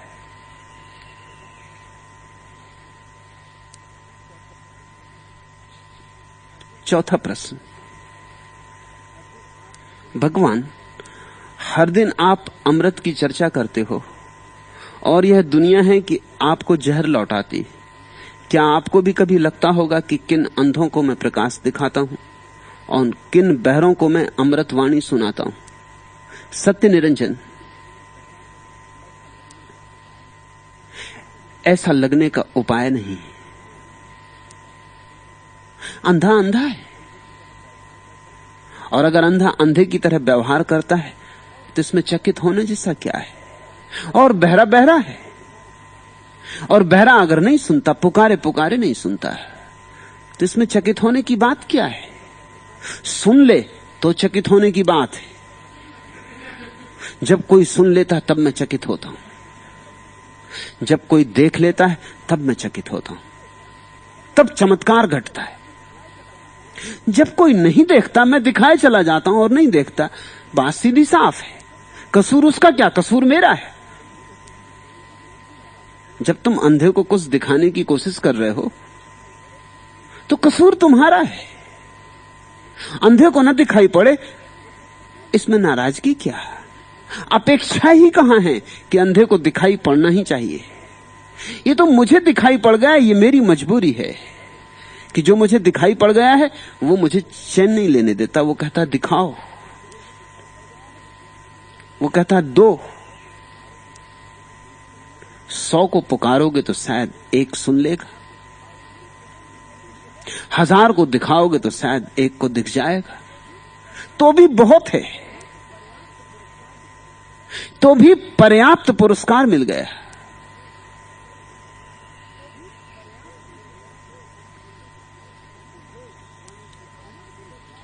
उठे स्वर्ण की आभा में ज्वाला सा मन, तन झुलस झुलस कर भी झूमे आनंद मगन। हर अंधकार में सिसक रही कोमलता का दुख दीन न हो, तम क्षीण अमावस को करने की यह इच्छा प्राचीन न हो। और जब तुम्हारे भीतर भी प्रकाश जागे तो रोक के मत बैठ जाना। तम क्षीण अमावस को करने की यह इच्छा प्राचीन न हो। तुम्हारे भीतर ये अभिप्सा जगाए रखना, ये करुणा बनाए रखना। जब तुम्हारे मेघ भरे तो बरसना। ये मत सोचना कि पृथ्वी पिएगी या नहीं पिएगी, कभी पीती है कभी नहीं पीती। कभी वर्षा पहाड़ों पर हो जाती है, कभी ककड़ीली पथरीली जमीन पर हो जाती, कभी रेगिस्तानों में हो जाती, कभी बंजर भूमि पर होती, और कभी कभार उपजाऊ भूमि पर भी। पर उतना ही काफी। जीसस ने कहा है जैसे कोई बीजों को फेंके, रास्ते पे पड़ जाएं उगते नहीं, रास्ते के किनारे पड़ जाएं उग भी जाते हैं तो गाय बैल चर जाते हैं, मेड़ पे पड़ जाएं उग भी जाते हैं, गाय बैल नहीं भी चल पाते, लेकिन लोगों के चलने फिरने में नष्ट हो जाते। लेकिन इससे कोई बीज बोना थोड़ी बंद कर देता है। कुछ बीज खेत की बीज भूमि पर भी पड़ते हैं। 1000 बीज फेंके एक बीज फल जाए। और तुम सोच लेना कि परमात्मा भी इससे ज्यादा अपेक्षा नहीं करता है। इसलिए तो एक वृक्ष में लाखों बीज लगाता है कि कम से कम एकाध तो गिर के सफल हो जाएगा, फिर एक वृक्ष हरा होगा। एक वृक्ष में करोड़ों बीज परमात्मा क्यों लगाता है? करोड़ों बीज की जरूरत नहीं है। अगर हिसाब किताब करे, पंचवर्षीय योजना बनाए, तो सोचेगा कि ये मैं क्या कर रहा हूं, ये तो फिजूल खर्ची है। एक वृक्ष में 1000 करोड़ बीज क्यों लगाने? कुछ बीज लगा दो। मगर करोड़ों बीज लगाता है तब कहीं एकाध दो बीज अंकुरित होते। और क्या क्या इंतजाम करता है कि बीज पहुंच जाएं भूमि तक। तुमने सेमर के फूल देखे? तुम जानते हो क्यों सेमर के फूल में कपास होती? वो जो बीज होता है उसके भीतर उसको उड़ा के दूर ले जाने के लिए, क्योंकि सेमर का वृक्ष बड़ा वृक्ष है। अगर बीज उसके नीचे ही गिरेगा तो उतने बड़े वृक्ष के नीचे बीज अंकुरित नहीं हो पाएगा। हो भी जाएगा तो पौधा बड़ा नहीं हो पाएगा। बीज को दूर ले जाना जरूरी है। तुम ये मत सोचना कि तुम्हारे तकिए में भरने के लिए सेमर के फूल में कपास होती। तुम्हारे तकिए से क्या लेना देना? वो बीज को ले जाने के लिए होता है। वो बीज का पंख है। वो जो कपास है, हल्की कपास, वो भारी बीज को अपने में उड़ा ले जाती, हवा के झोंके पर दूर चला जाता है, मीलों दूर चला जाता है, ताकि किसी निश्चिंत स्थान पर जहां कोई बड़ा वृक्ष ना हो। मगर क्या पता हवा कहां गिरा देगी, इसलिए एक आध बीज नहीं लाखों बीज लगाता। तुम्हें पता है एक पुरुष एक बार के संभोग में जितने जीव को छोड़ता है अपने शरीर से, उनकी संख्या करोड़ों होती।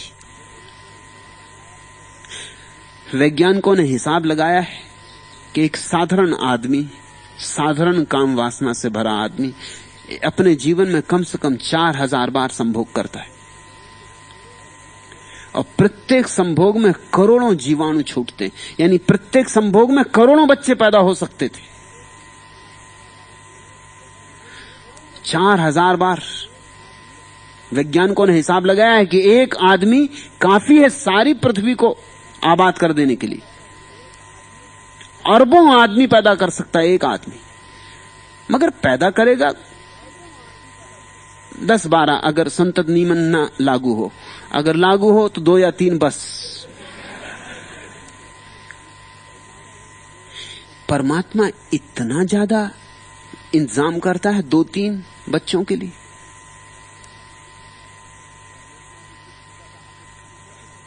परमात्मा भी इससे ज्यादा अपेक्षा नहीं करता। तो मैं तो कैसे करूं? बोले जाता हूं, पुकारे जाता हूं, कोई ना कोई सुनेगा। कुछ ने सुन भी लिया है, इसलिए अब भरोसा भी बढ़ता है कि और भी सुनेंगे। कुछ की आंखों में धीमी धीमी रोशनी दिखाई भी पड़ने लगी, इसलिए भरोसा बढ़ता है कि औरों की आंखों में भी जल्दी ही रोशनी दिखाई पड़ेगी। कुछ बीज अंकुरित होने लगे, मगर तुम ये मत सोचना कि इसमें कोई दया है। इसमें एक अंतर्निहित व्यवस्था है। जैसे दिया जलेगा तो रोशनी बिखरेगी, और फूल खिलेगा तो सुवास उड़ेगी, और मेघ घिरेंगे तो वर्षा होगी। दया और करुणा और ममता कोई ऐसी चीजें नहीं हैं कि जिन्हें हम मुट्ठी में धरे या जेबों में भरे फिरें और फेंकें जहां तहां लोगों पर। ये सब तो असल में वर्षा के बादल हैं, जो घनते हैं अपने स्वभाव में, जरूरत में, और बरसते भी हैं केवल अपने स्वभाव या अपनी जरूरत में। गिनते नहीं हैं ये कि कहां कितना हमसे सिंचा, कितना हमसे भरा, कितना हमसे बहा, कितनों ने हमको सहा, कल्याण किया कितनों का हमने। या कहो ये गंगा या नर्मदा की धाराएं हैं जो बह रही हैं, जिससे सूझेगा इनके पास आना या लाना इन्हें अपने खेतों तक, जाएंगे वे उनके तटों पर और मांगेंगे। इसलिए कहा गया है शायद, जो मांगेंगे उन्हें मिलेगा। इतना भी क्या कम है कि कोई अंधा आदमी किसी आंख वाले आदमी के पास आता है पूछने, तलाश करने। दिखाई पड़ेगा उसे कि नहीं पड़ेगा, ये तो भविष्य के अंधकार में। लेकिन इतना भी क्या कम है कि आकांक्षा जगती है कि मैं भी देखूं, और बहरा भी सुनना चाहता है। उसके भीतर भी अभीप्सा है नाद में उतरने की। फिर उतर पाएगा नहीं उतर पाएगा, 1000 बाधाएं हैं, लेकिन ये आकांक्षा शुभ है। तुम यहां मेरे पास आए हो इसी अभीप्सा के कारण। यही अभीप्सा तुम्हें दूर दूर से ले आई। 1000 बाधाएं, 1000 अड़चने, उनको पार करके तुम आए हो। इतना भी क्या कम है? मैं प्रफुल्लित होता हूं, मैं आनंदित होता हूं। लोग आतुर हैं, लोग तलाश रहे हैं, लोग टटोल रहे हैं। इतने लोग जब टटोलते हैं तो कुछ होने वाला है। इतने लोग जब तलाशते हैं तो कुछ घटने वाला है। फिर मैं न दूं ऐसा कोई उपाय नहीं।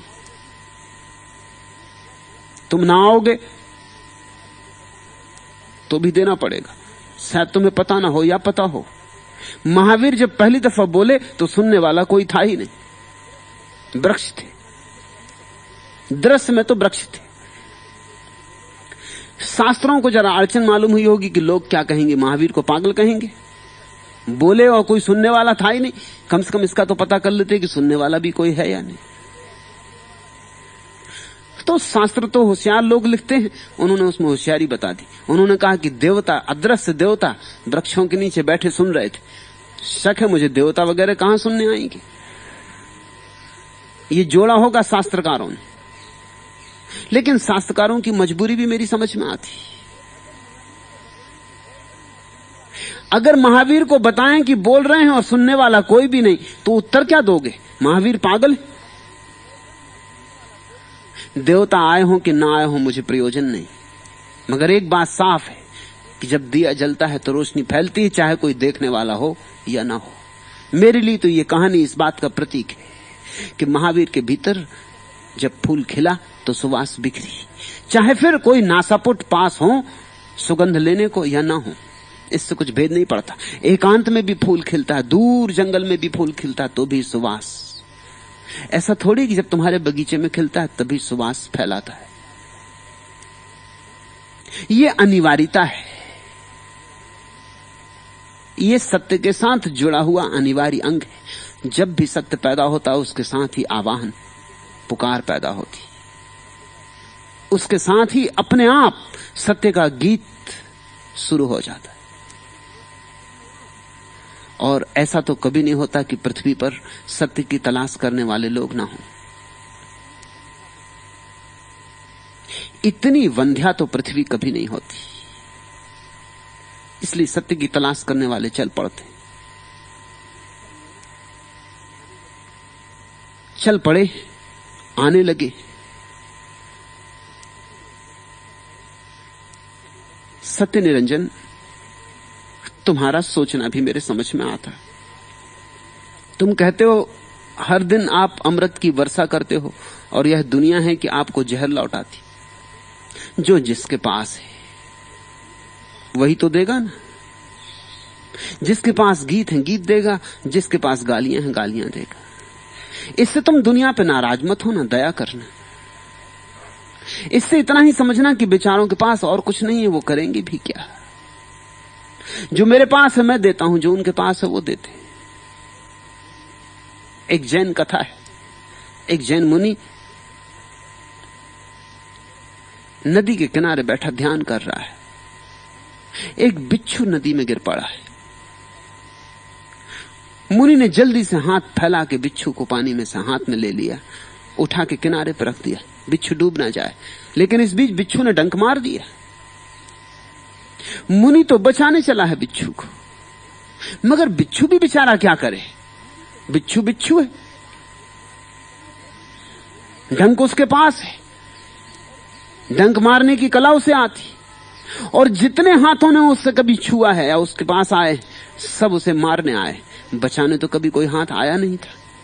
अनुभव नहीं है उसे, उसके बाप दादों को भी अनुभव नहीं था। पीढ़ी दर पीढ़ी करोड़ों वर्ष का संस्कार उसका यही है कि जब भी कोई हाथ आया है मारने आया है। मुनियों के हाथ इतने आसानी से मिलते भी कहां। वैसे ही मुनि कम है, कभी कभार 1000 मुनि हो तो उसमें एक आध मुनि होता है।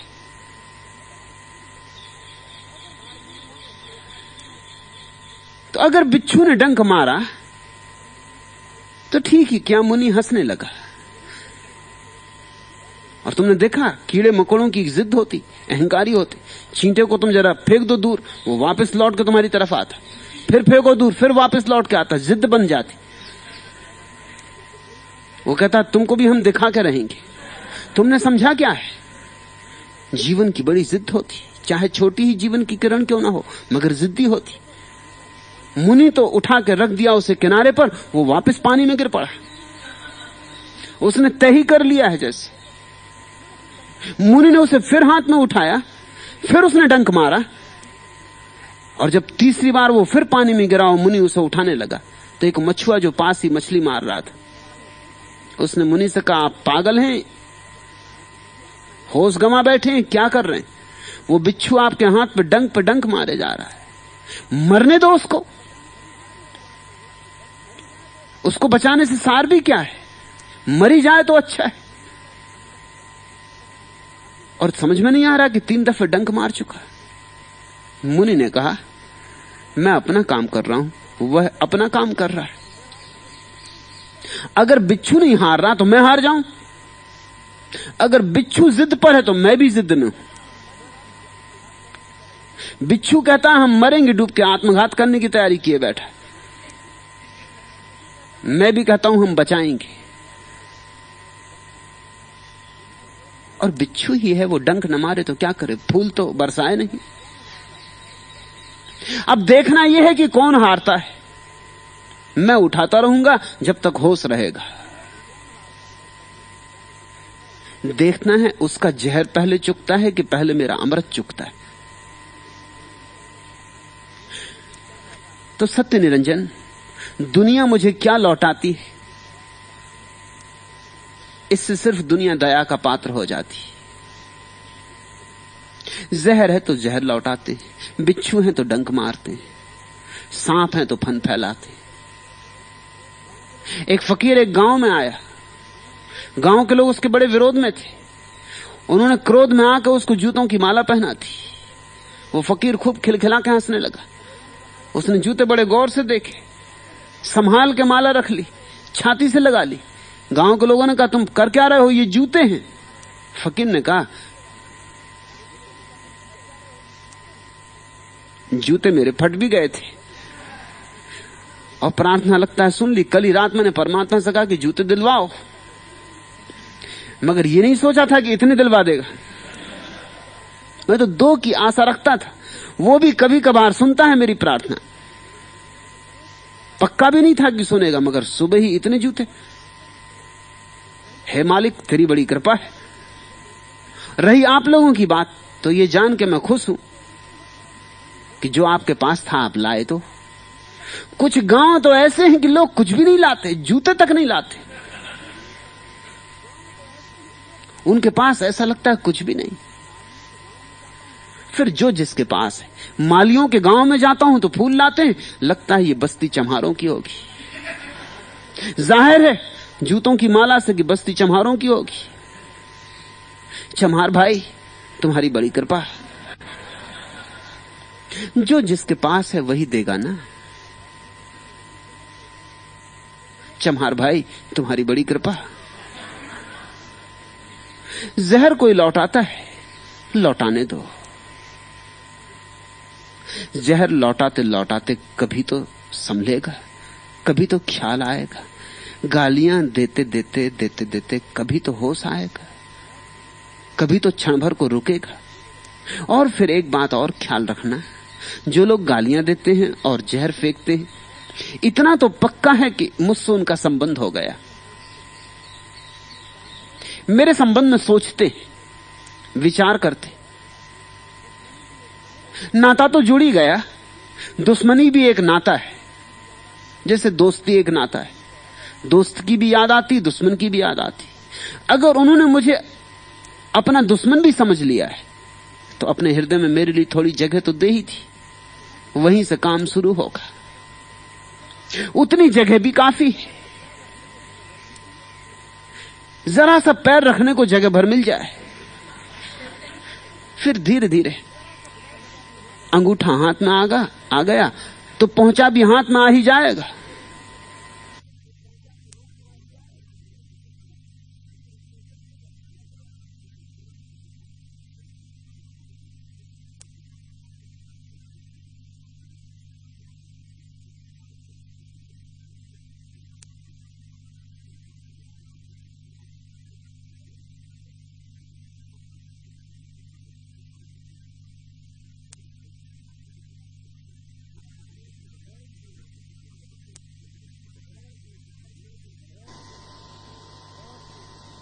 और जो घृणा से भरे हैं वे कभी भी प्रेम से भर जाएंगे, क्योंकि घृणा और प्रेम एक ही सिक्के के 2 पहलू। असल में वे नाराज ही इसलिए हैं कि उन्हें भय पैदा हो गया है कि अगर वे नाराज ना होंगे तो मुझसे राजी हो जाने का डर है। इसे मैं फिर दोहरा दूं, तुम नाराज ही तब होते हो किसी से जब तुम्हें राजी होने का डर पैदा हो जाता है। तुम अपने भय में नाराज हो जाते, तुम अपनी सुरक्षा करने लगते हो। वे मुझे गालियां नहीं दे रहे हैं, गालियों की दीवार अपने चारों तरफ खड़ी करके सुरक्षा कर रहे हैं, ताकि मेरे पास आने का जो आकर्षण पैदा हो रहा है, वे अपनी गालियों से उस आकर्षण को मंदा कर लेना चाहते हैं। लेकिन गालियों से आकर्षण मंदा नहीं होता। ये तो वैसा ही पागलपन है जैसे कोई आग बुझाने को घी डाले, यह आग बढ़ेगी। जिसने मुझे गाली दी वो मेरे फंदे में पड़ा। मैं अहमदाबाद में था, एक मित्र सन्यास लेने आए। जब मैं किसी को सन्यास देता हूं तो उससे कहता हूं जरा मेरी आंखों की तरफ देखो। उनसे मैंने बार बार कहा, लेकिन वो नीचे ही देखे। मैंने भाई एक दफा मेरी आंख की तरफ तो देखो। उन्होंने कहा कि नहीं देखेंगे। तो ये तुम एक नए सन्यासी हो, बात क्या है? उन्होंने कहा शर्म आती। लज्जा आती। तो मैंने कहा फिर पूरी कहानी कहो, बात क्या है पीछे। तो उन्होंने कहा आपको पता चल गया क्या? मैंने कहा तुम पूरी कहानी कहो, तुम्हारे चेहरे पे तो लिखी है। तब उन्होंने आंख उठाई और उन्होंने कहा कि बात असल ये है, उन दिनों मुझ पर अहमदाबाद की अदालत में एक मुकदमा चलता था। किसी ने मुकदमा चला दिया था कि मैं धर्म का दुश्मन हूं और धर्म की हानि हो रही। उन सज्जन को बड़ा जोश आ गया, धर्म की हानि हो रही। तो वो मेरी सभा में छुरा लेके, छुरा फेंक के मुझे मारने को आए थे, मगर भीड़ भाड़ थी और इतने पास नहीं आ सके जहां से छुरा फेंका जा सके। तो उन्होंने सोचा अब आ ही जाऊं तो बैठ के सुन लूं। बैठ के सुन तो लिया, लेकिन तब बड़ी गिलानी से भर गए कि अगर यह बात धर्म की हानि है तो फिर धर्म की रक्षा क्या होगी। दूसरे दिन संन्यास लेने आए तो उन्होंने कहा इसलिए आंख नहीं उठाता हूं कि कल ही तो मैं छुरा लेके आपको मारने गया था। आंख किस तरह उठाऊं? मैंने कहा तुम बेफिक्री से उठाओ, तुम्हारा मुझसे नाता पुराना होगा, नया नहीं। नहीं तो सिर्फ अफवाह सुन के कोई किसी को छुरा मारने जाए, अपनी जिंदगी दांव पे लगाए। मेरी जिंदगी जाती जाती वो तो ठीक था, मगर तुमने अपनी जिंदगी दांव पे लगाई, ये कोई छोटा मामला है। तुम फंसते, झंझट में पड़ते। इतनी झंझट में पड़ना चाहा जिस आदमी के लिए तुमने, जीवन मरण का सवाल तुम्हारे लिए भी था। जितनी तुमने उपद्रव उठाने की हिम्मत दिखाई, साफ जाहिर है कि नाता पुराना होगा और घृणा जल्दी ही प्रेम में बदल जाती। असली कठिनाई तो उन लोगों के साथ है जिनकी घृणा भी बड़ी कुनकुनी। कुनकुना प्रेम भी कहीं नहीं पहुंचाता, कुनकुनी घृणा भी कहीं नहीं पहुंचाती। या तो प्रेम चाहिए जलता हुआ ज्वलंत 100 डिग्री पर, या घृणा चाहिए ज्वलंत 100 डिग्री पर। दोनों ही हालत में कुछ क्रांति घटती। इसलिए सत्य निरंजन उनकी चिंता ना करो। अगर उनकी घृणा मजबूत है तो वे आज नहीं कल आएंगे, वे चल ही पड़े। उन्होंने जरा यात्रा लंबी शुरू की है, मगर जमीन गोल है। तुम चाहे चलो मेरे विपरीत, मगर चलते रहना तो आज नहीं कल मुझ तक पहुंच जाओगे। मैंने सुना है एक आदमी भागा चला जा रहा था, राह के किनारे बैठे एक आदमी से पूछा कि दिल्ली कितनी दूर है। तो उस आदमी ने कहा जिस दिशा में आप जा रहे हैं अगर इसी में चलते रहे तो एक दिन पहुंच जाएंगे, लेकिन कई हजार मील का चक्कर है। अगर आप पीछे लौट पड़े तो ज्यादा दूर नहीं है, आप पीछे 5 मील दूर ही दिल्ली छोड़ आए। वैसे आपकी मर्जी, दोनों तरफ से आप दिल्ली पहुंच जाएंगे। सीधे चलते ही रहना, नाक की सीध में चलते चलते चलते चलते दिल्ली आ जाएगी। मगर सारी पृथ्वी का चक्कर लग जाए, सारी गति चक्राकार होती। घृणा से जो चलता है वो भी प्रेम पे पहुंच सकता है, और जो प्रेम से चला है वो भी घृणा पे पहुंच सकता है। मित्र शत्रु हो सकते हैं, शत्रु मित्र हो सकते हैं। जीवन बड़ा वर्तुल है, इसलिए बहुत चिंता ना करो। अगर वे जहर दे रहे हैं आज नहीं कल, जहर उंडेलते उंडेलते उनका जहर चुक जाएगा। आखिर बिच्छुओं की ग्रंथि में भी एक सीमा होती जहर की, लेकिन जो अमृत मैं तुम्हें दे रहा हूं वो चुकने वाला नहीं। अमृत का लक्षण ही यही है कि वो अनंत है, असीम है, और जहर सीमित होता है। जहर और अमृत में लड़ाई हो तो अमृत हार नहीं सकता। जहर उफने उछले कूदे, लेकिन एक न एक दिन शांत उसे हो ही जाना पड़ेगा। इसलिए जानने वालों ने कहा सत्यमेव जयते, चाहे देर कितनी ही लग जाए लेकिन सत्य की विजय होती।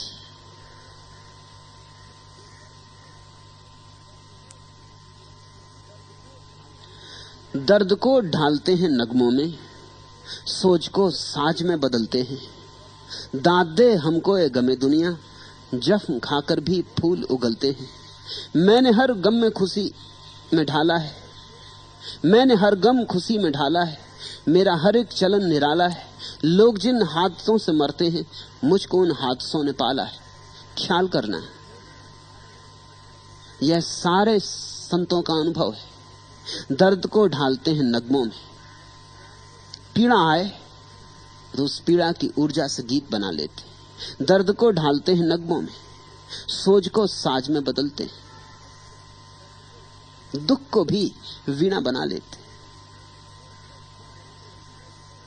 खंडहरों को भी महल में बदल देते। सोच को साज में बदलते हैं। दाद दे हमको ये गमे दुनिया, ए दुख से भरे हुए लोगों, ए दुख से भरी हुई दुनिया, हमें दाद दो। जख्म खाकर भी फूल उगलते। यहां कुछ थोड़े से लोग जमीन पर सदा होते जो जख्म खाते और फूल लौटाते। तुम उनकी तरफ अंगारे फेंको और तुम्हारे अंगारे उनमें बुझ जाते हैं और शीतल फूल होकर लौट आते। जिसके पास ऐसी घटना घटती हो, उसने ही जाना है, उसने ही पाया है।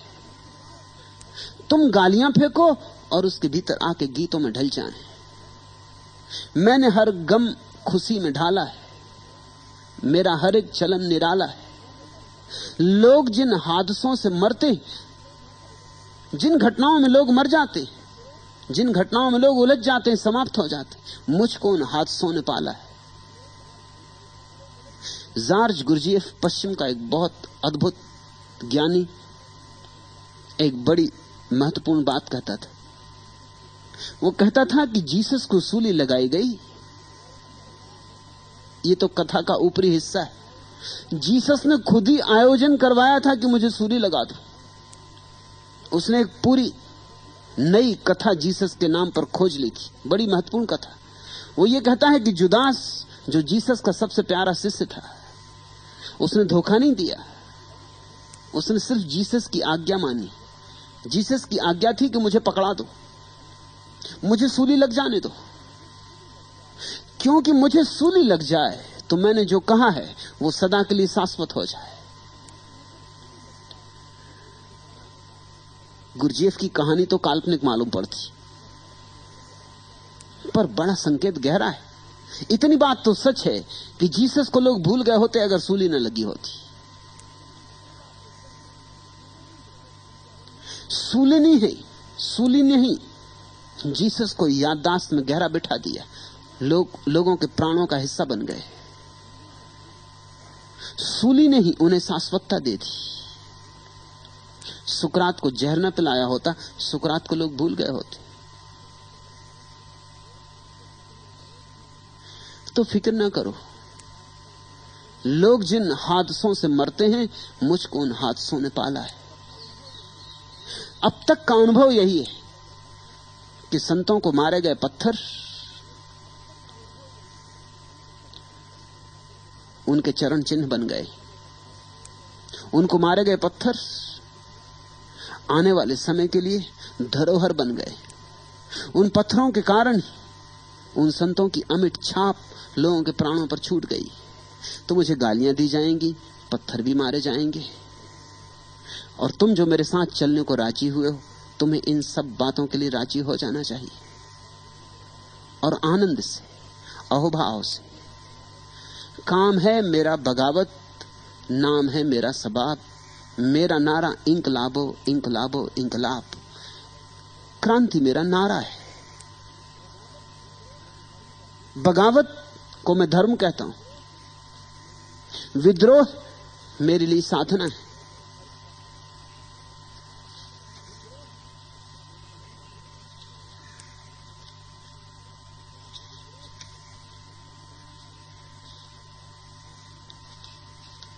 आखिरी प्रश्न,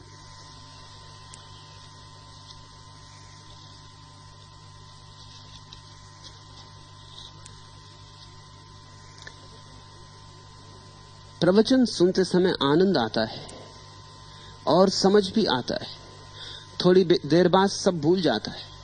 इस सूरत में दिए उपदेश पर अमल कैसे हो, राह दिखाएं प्रभु। प्रेम चैतन्य भारती। तुम्हारी अड़चन मेरे ख्याल में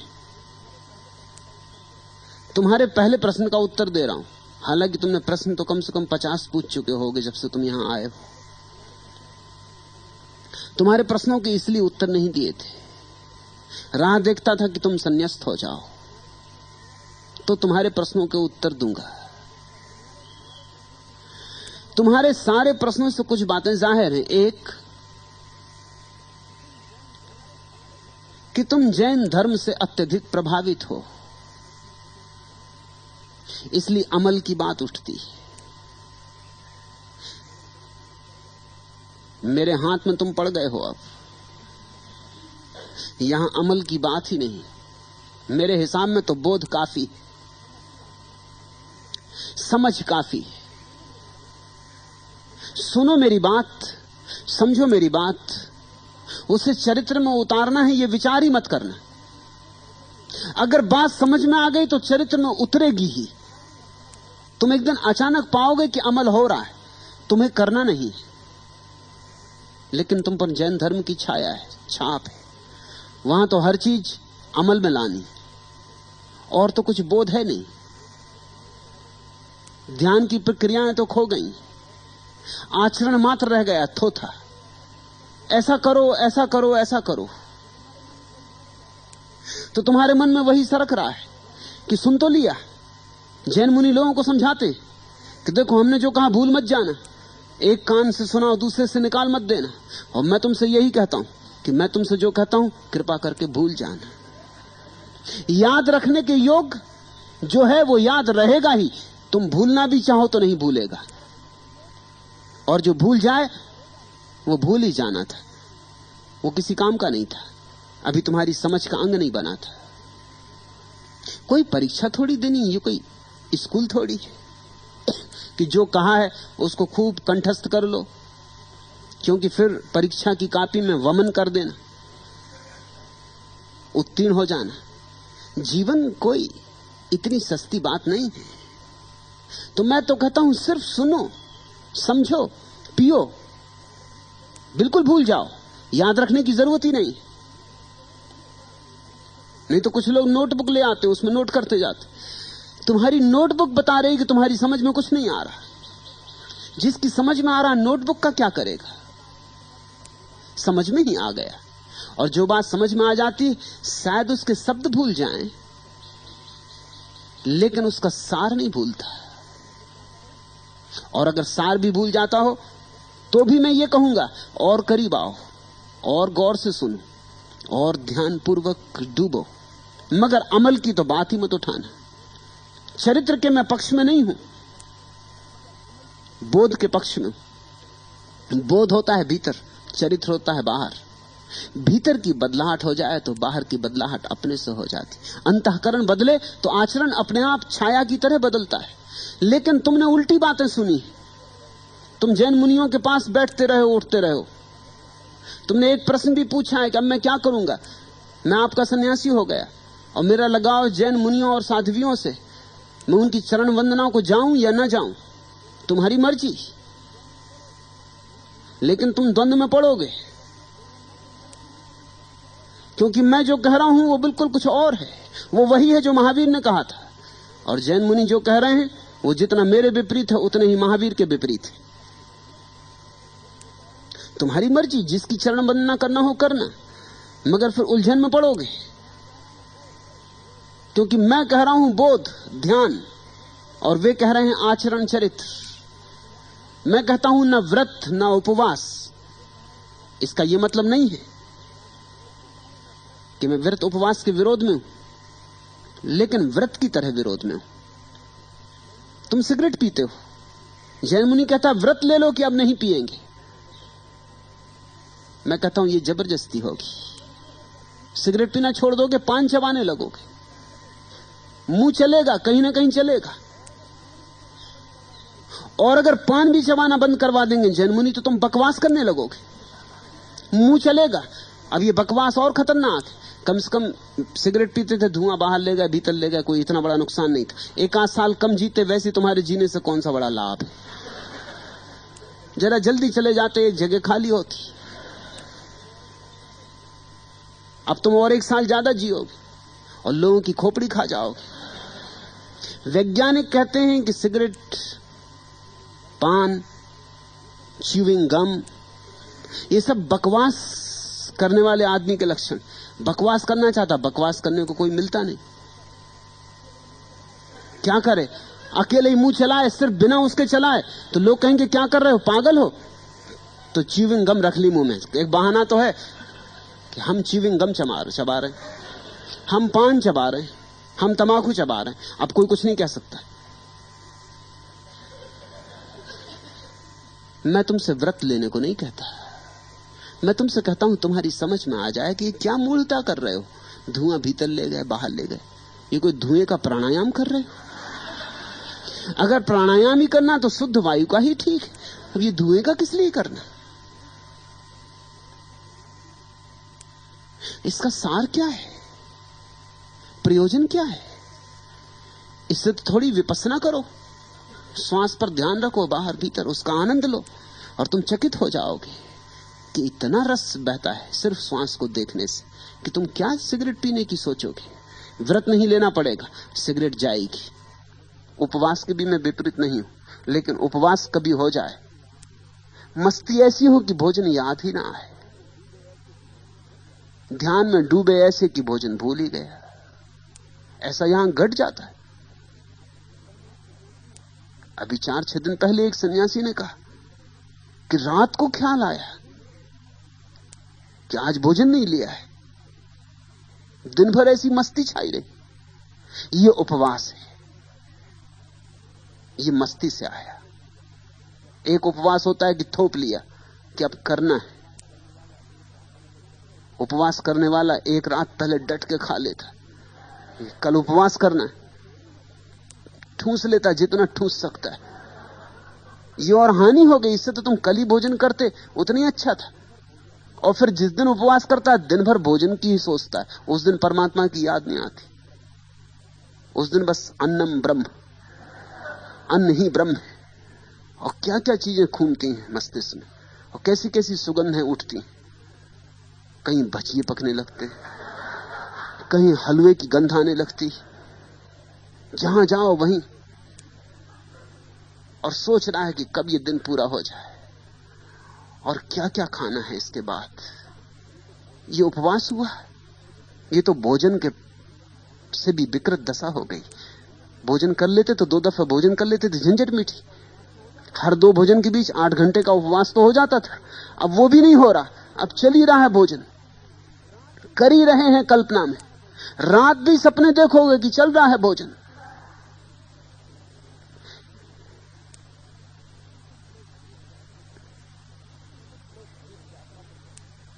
कुछ लोग तीर्थ यात्रा पर गए थे, मुल्ला नसरुद्दीन भी साथ था। रास्ते में लुट गए, थोड़े से ही पैसे बचे, चारों भूखे थे। गांव से हलवा खरीदा, मगर हलवा इतना कम था कि एक के ही काम का था। बड़ी झंझट हो गई, अब कौन करे, और चारों बांटन तो किसी का भी मन न भरे। तो उन्होंने सोचा कि हम में जो सबसे ज्यादा कीमती आदमी वह भोजन करे, उसका बचना जरूरी है, बाकी मर भी जाए तो चलेगा। मगर कौन है कीमती, ये कैसे तय हो? चारों दावे करने लगे कि मैं तुमसे ज्यादा कीमती हूं, कि मैं इतना पढ़ा लिखा हूं। कि किसी ने कहा भाई मेरे इतने बच्चे हैं, अगर मैं मर जाऊंगा इनका क्या होगा। और किसी ने कहा अभी अभी मेरी शादी हुई है, पत्नी को घर छोड़ के आया हूं, बेवा हो जाएगी, उसकी भी तो सोचो। और किसी ने कहा कि मैं धार्मिक हूं, किसी ने कहा कुछ, किसी ने कुछ। उन्होंने कहा सांझ हो गई बकवास करते करते, मगर वो हलवा कौन खाए। आखिर उन्होंने ये तय किया कि हम चारों सो जाएं, परमात्मा को तय करने दें। रात परमात्मा जिसको भी सुंदरतम स्वप्न देगा, सुबह वही भोजन कर लेगा। चारों सो गए, सुबह उठे। पहले ने कहा कि रात परमात्मा उपस्थित हुआ, उसने मुझे छाती से लगा लिया। इससे सुंदर और क्या हो सकता है, इससे ज्यादा श्रेष्ठ और क्या हो सकता है। दूसरे ने कहा ये कुछ भी नहीं है, परमात्मा ने मुझे कंधे पे बिठा लिया, इससे श्रेष्ठ क्या हो सकता है। तीसरा भी चूक नहीं सकता। तो उसने तुम बातें क्या कर रहे हो, मुझे देखते परमात्मा एकदम साष्टांग दंडवत किया। तीनों मुड़े नसरुद्दीन की तरफ, जरा चौंकी, अब ये क्या करेगा, क्योंकि अब आखिरी हो गई बात। परमात्मा ने एकदम साष्टांग दंडवत कर लिया, बात खत्म हो गई। नसरुद्दीन ने कहा, भाई मुझे इतने ऊंचे सपने नहीं आए, मुझे तो परमात्मा दिखाई पड़ा। उसने कहा, बे बुद्धू, पड़ा पड़ा क्या कर रहा है, हलवा खा। तो मैं तो भैया उठ के और उसी वक्त आज्ञा का पालन किया, हलवा तो खत्म भी हो गया। तुम उपवास करोगे तो बस इसी तरह के सपने देखोगे कि बुद्धू पड़ा पड़ा क्या कर रहा है, उठ रेफ्रिजरेटर की तरफ जा।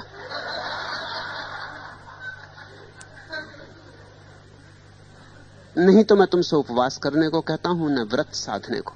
मैं कहता हूं तुम्हारा बोध जगे, तुम्हारी तल्लीनता बढ़े, तुम्हारा अंतस्तल रस में हो, ये सब चीजें अपने से हो जाएंगी। अमल की फिक्र छोड़ो, सुनो, गुनो, डूबो। आज इतना है।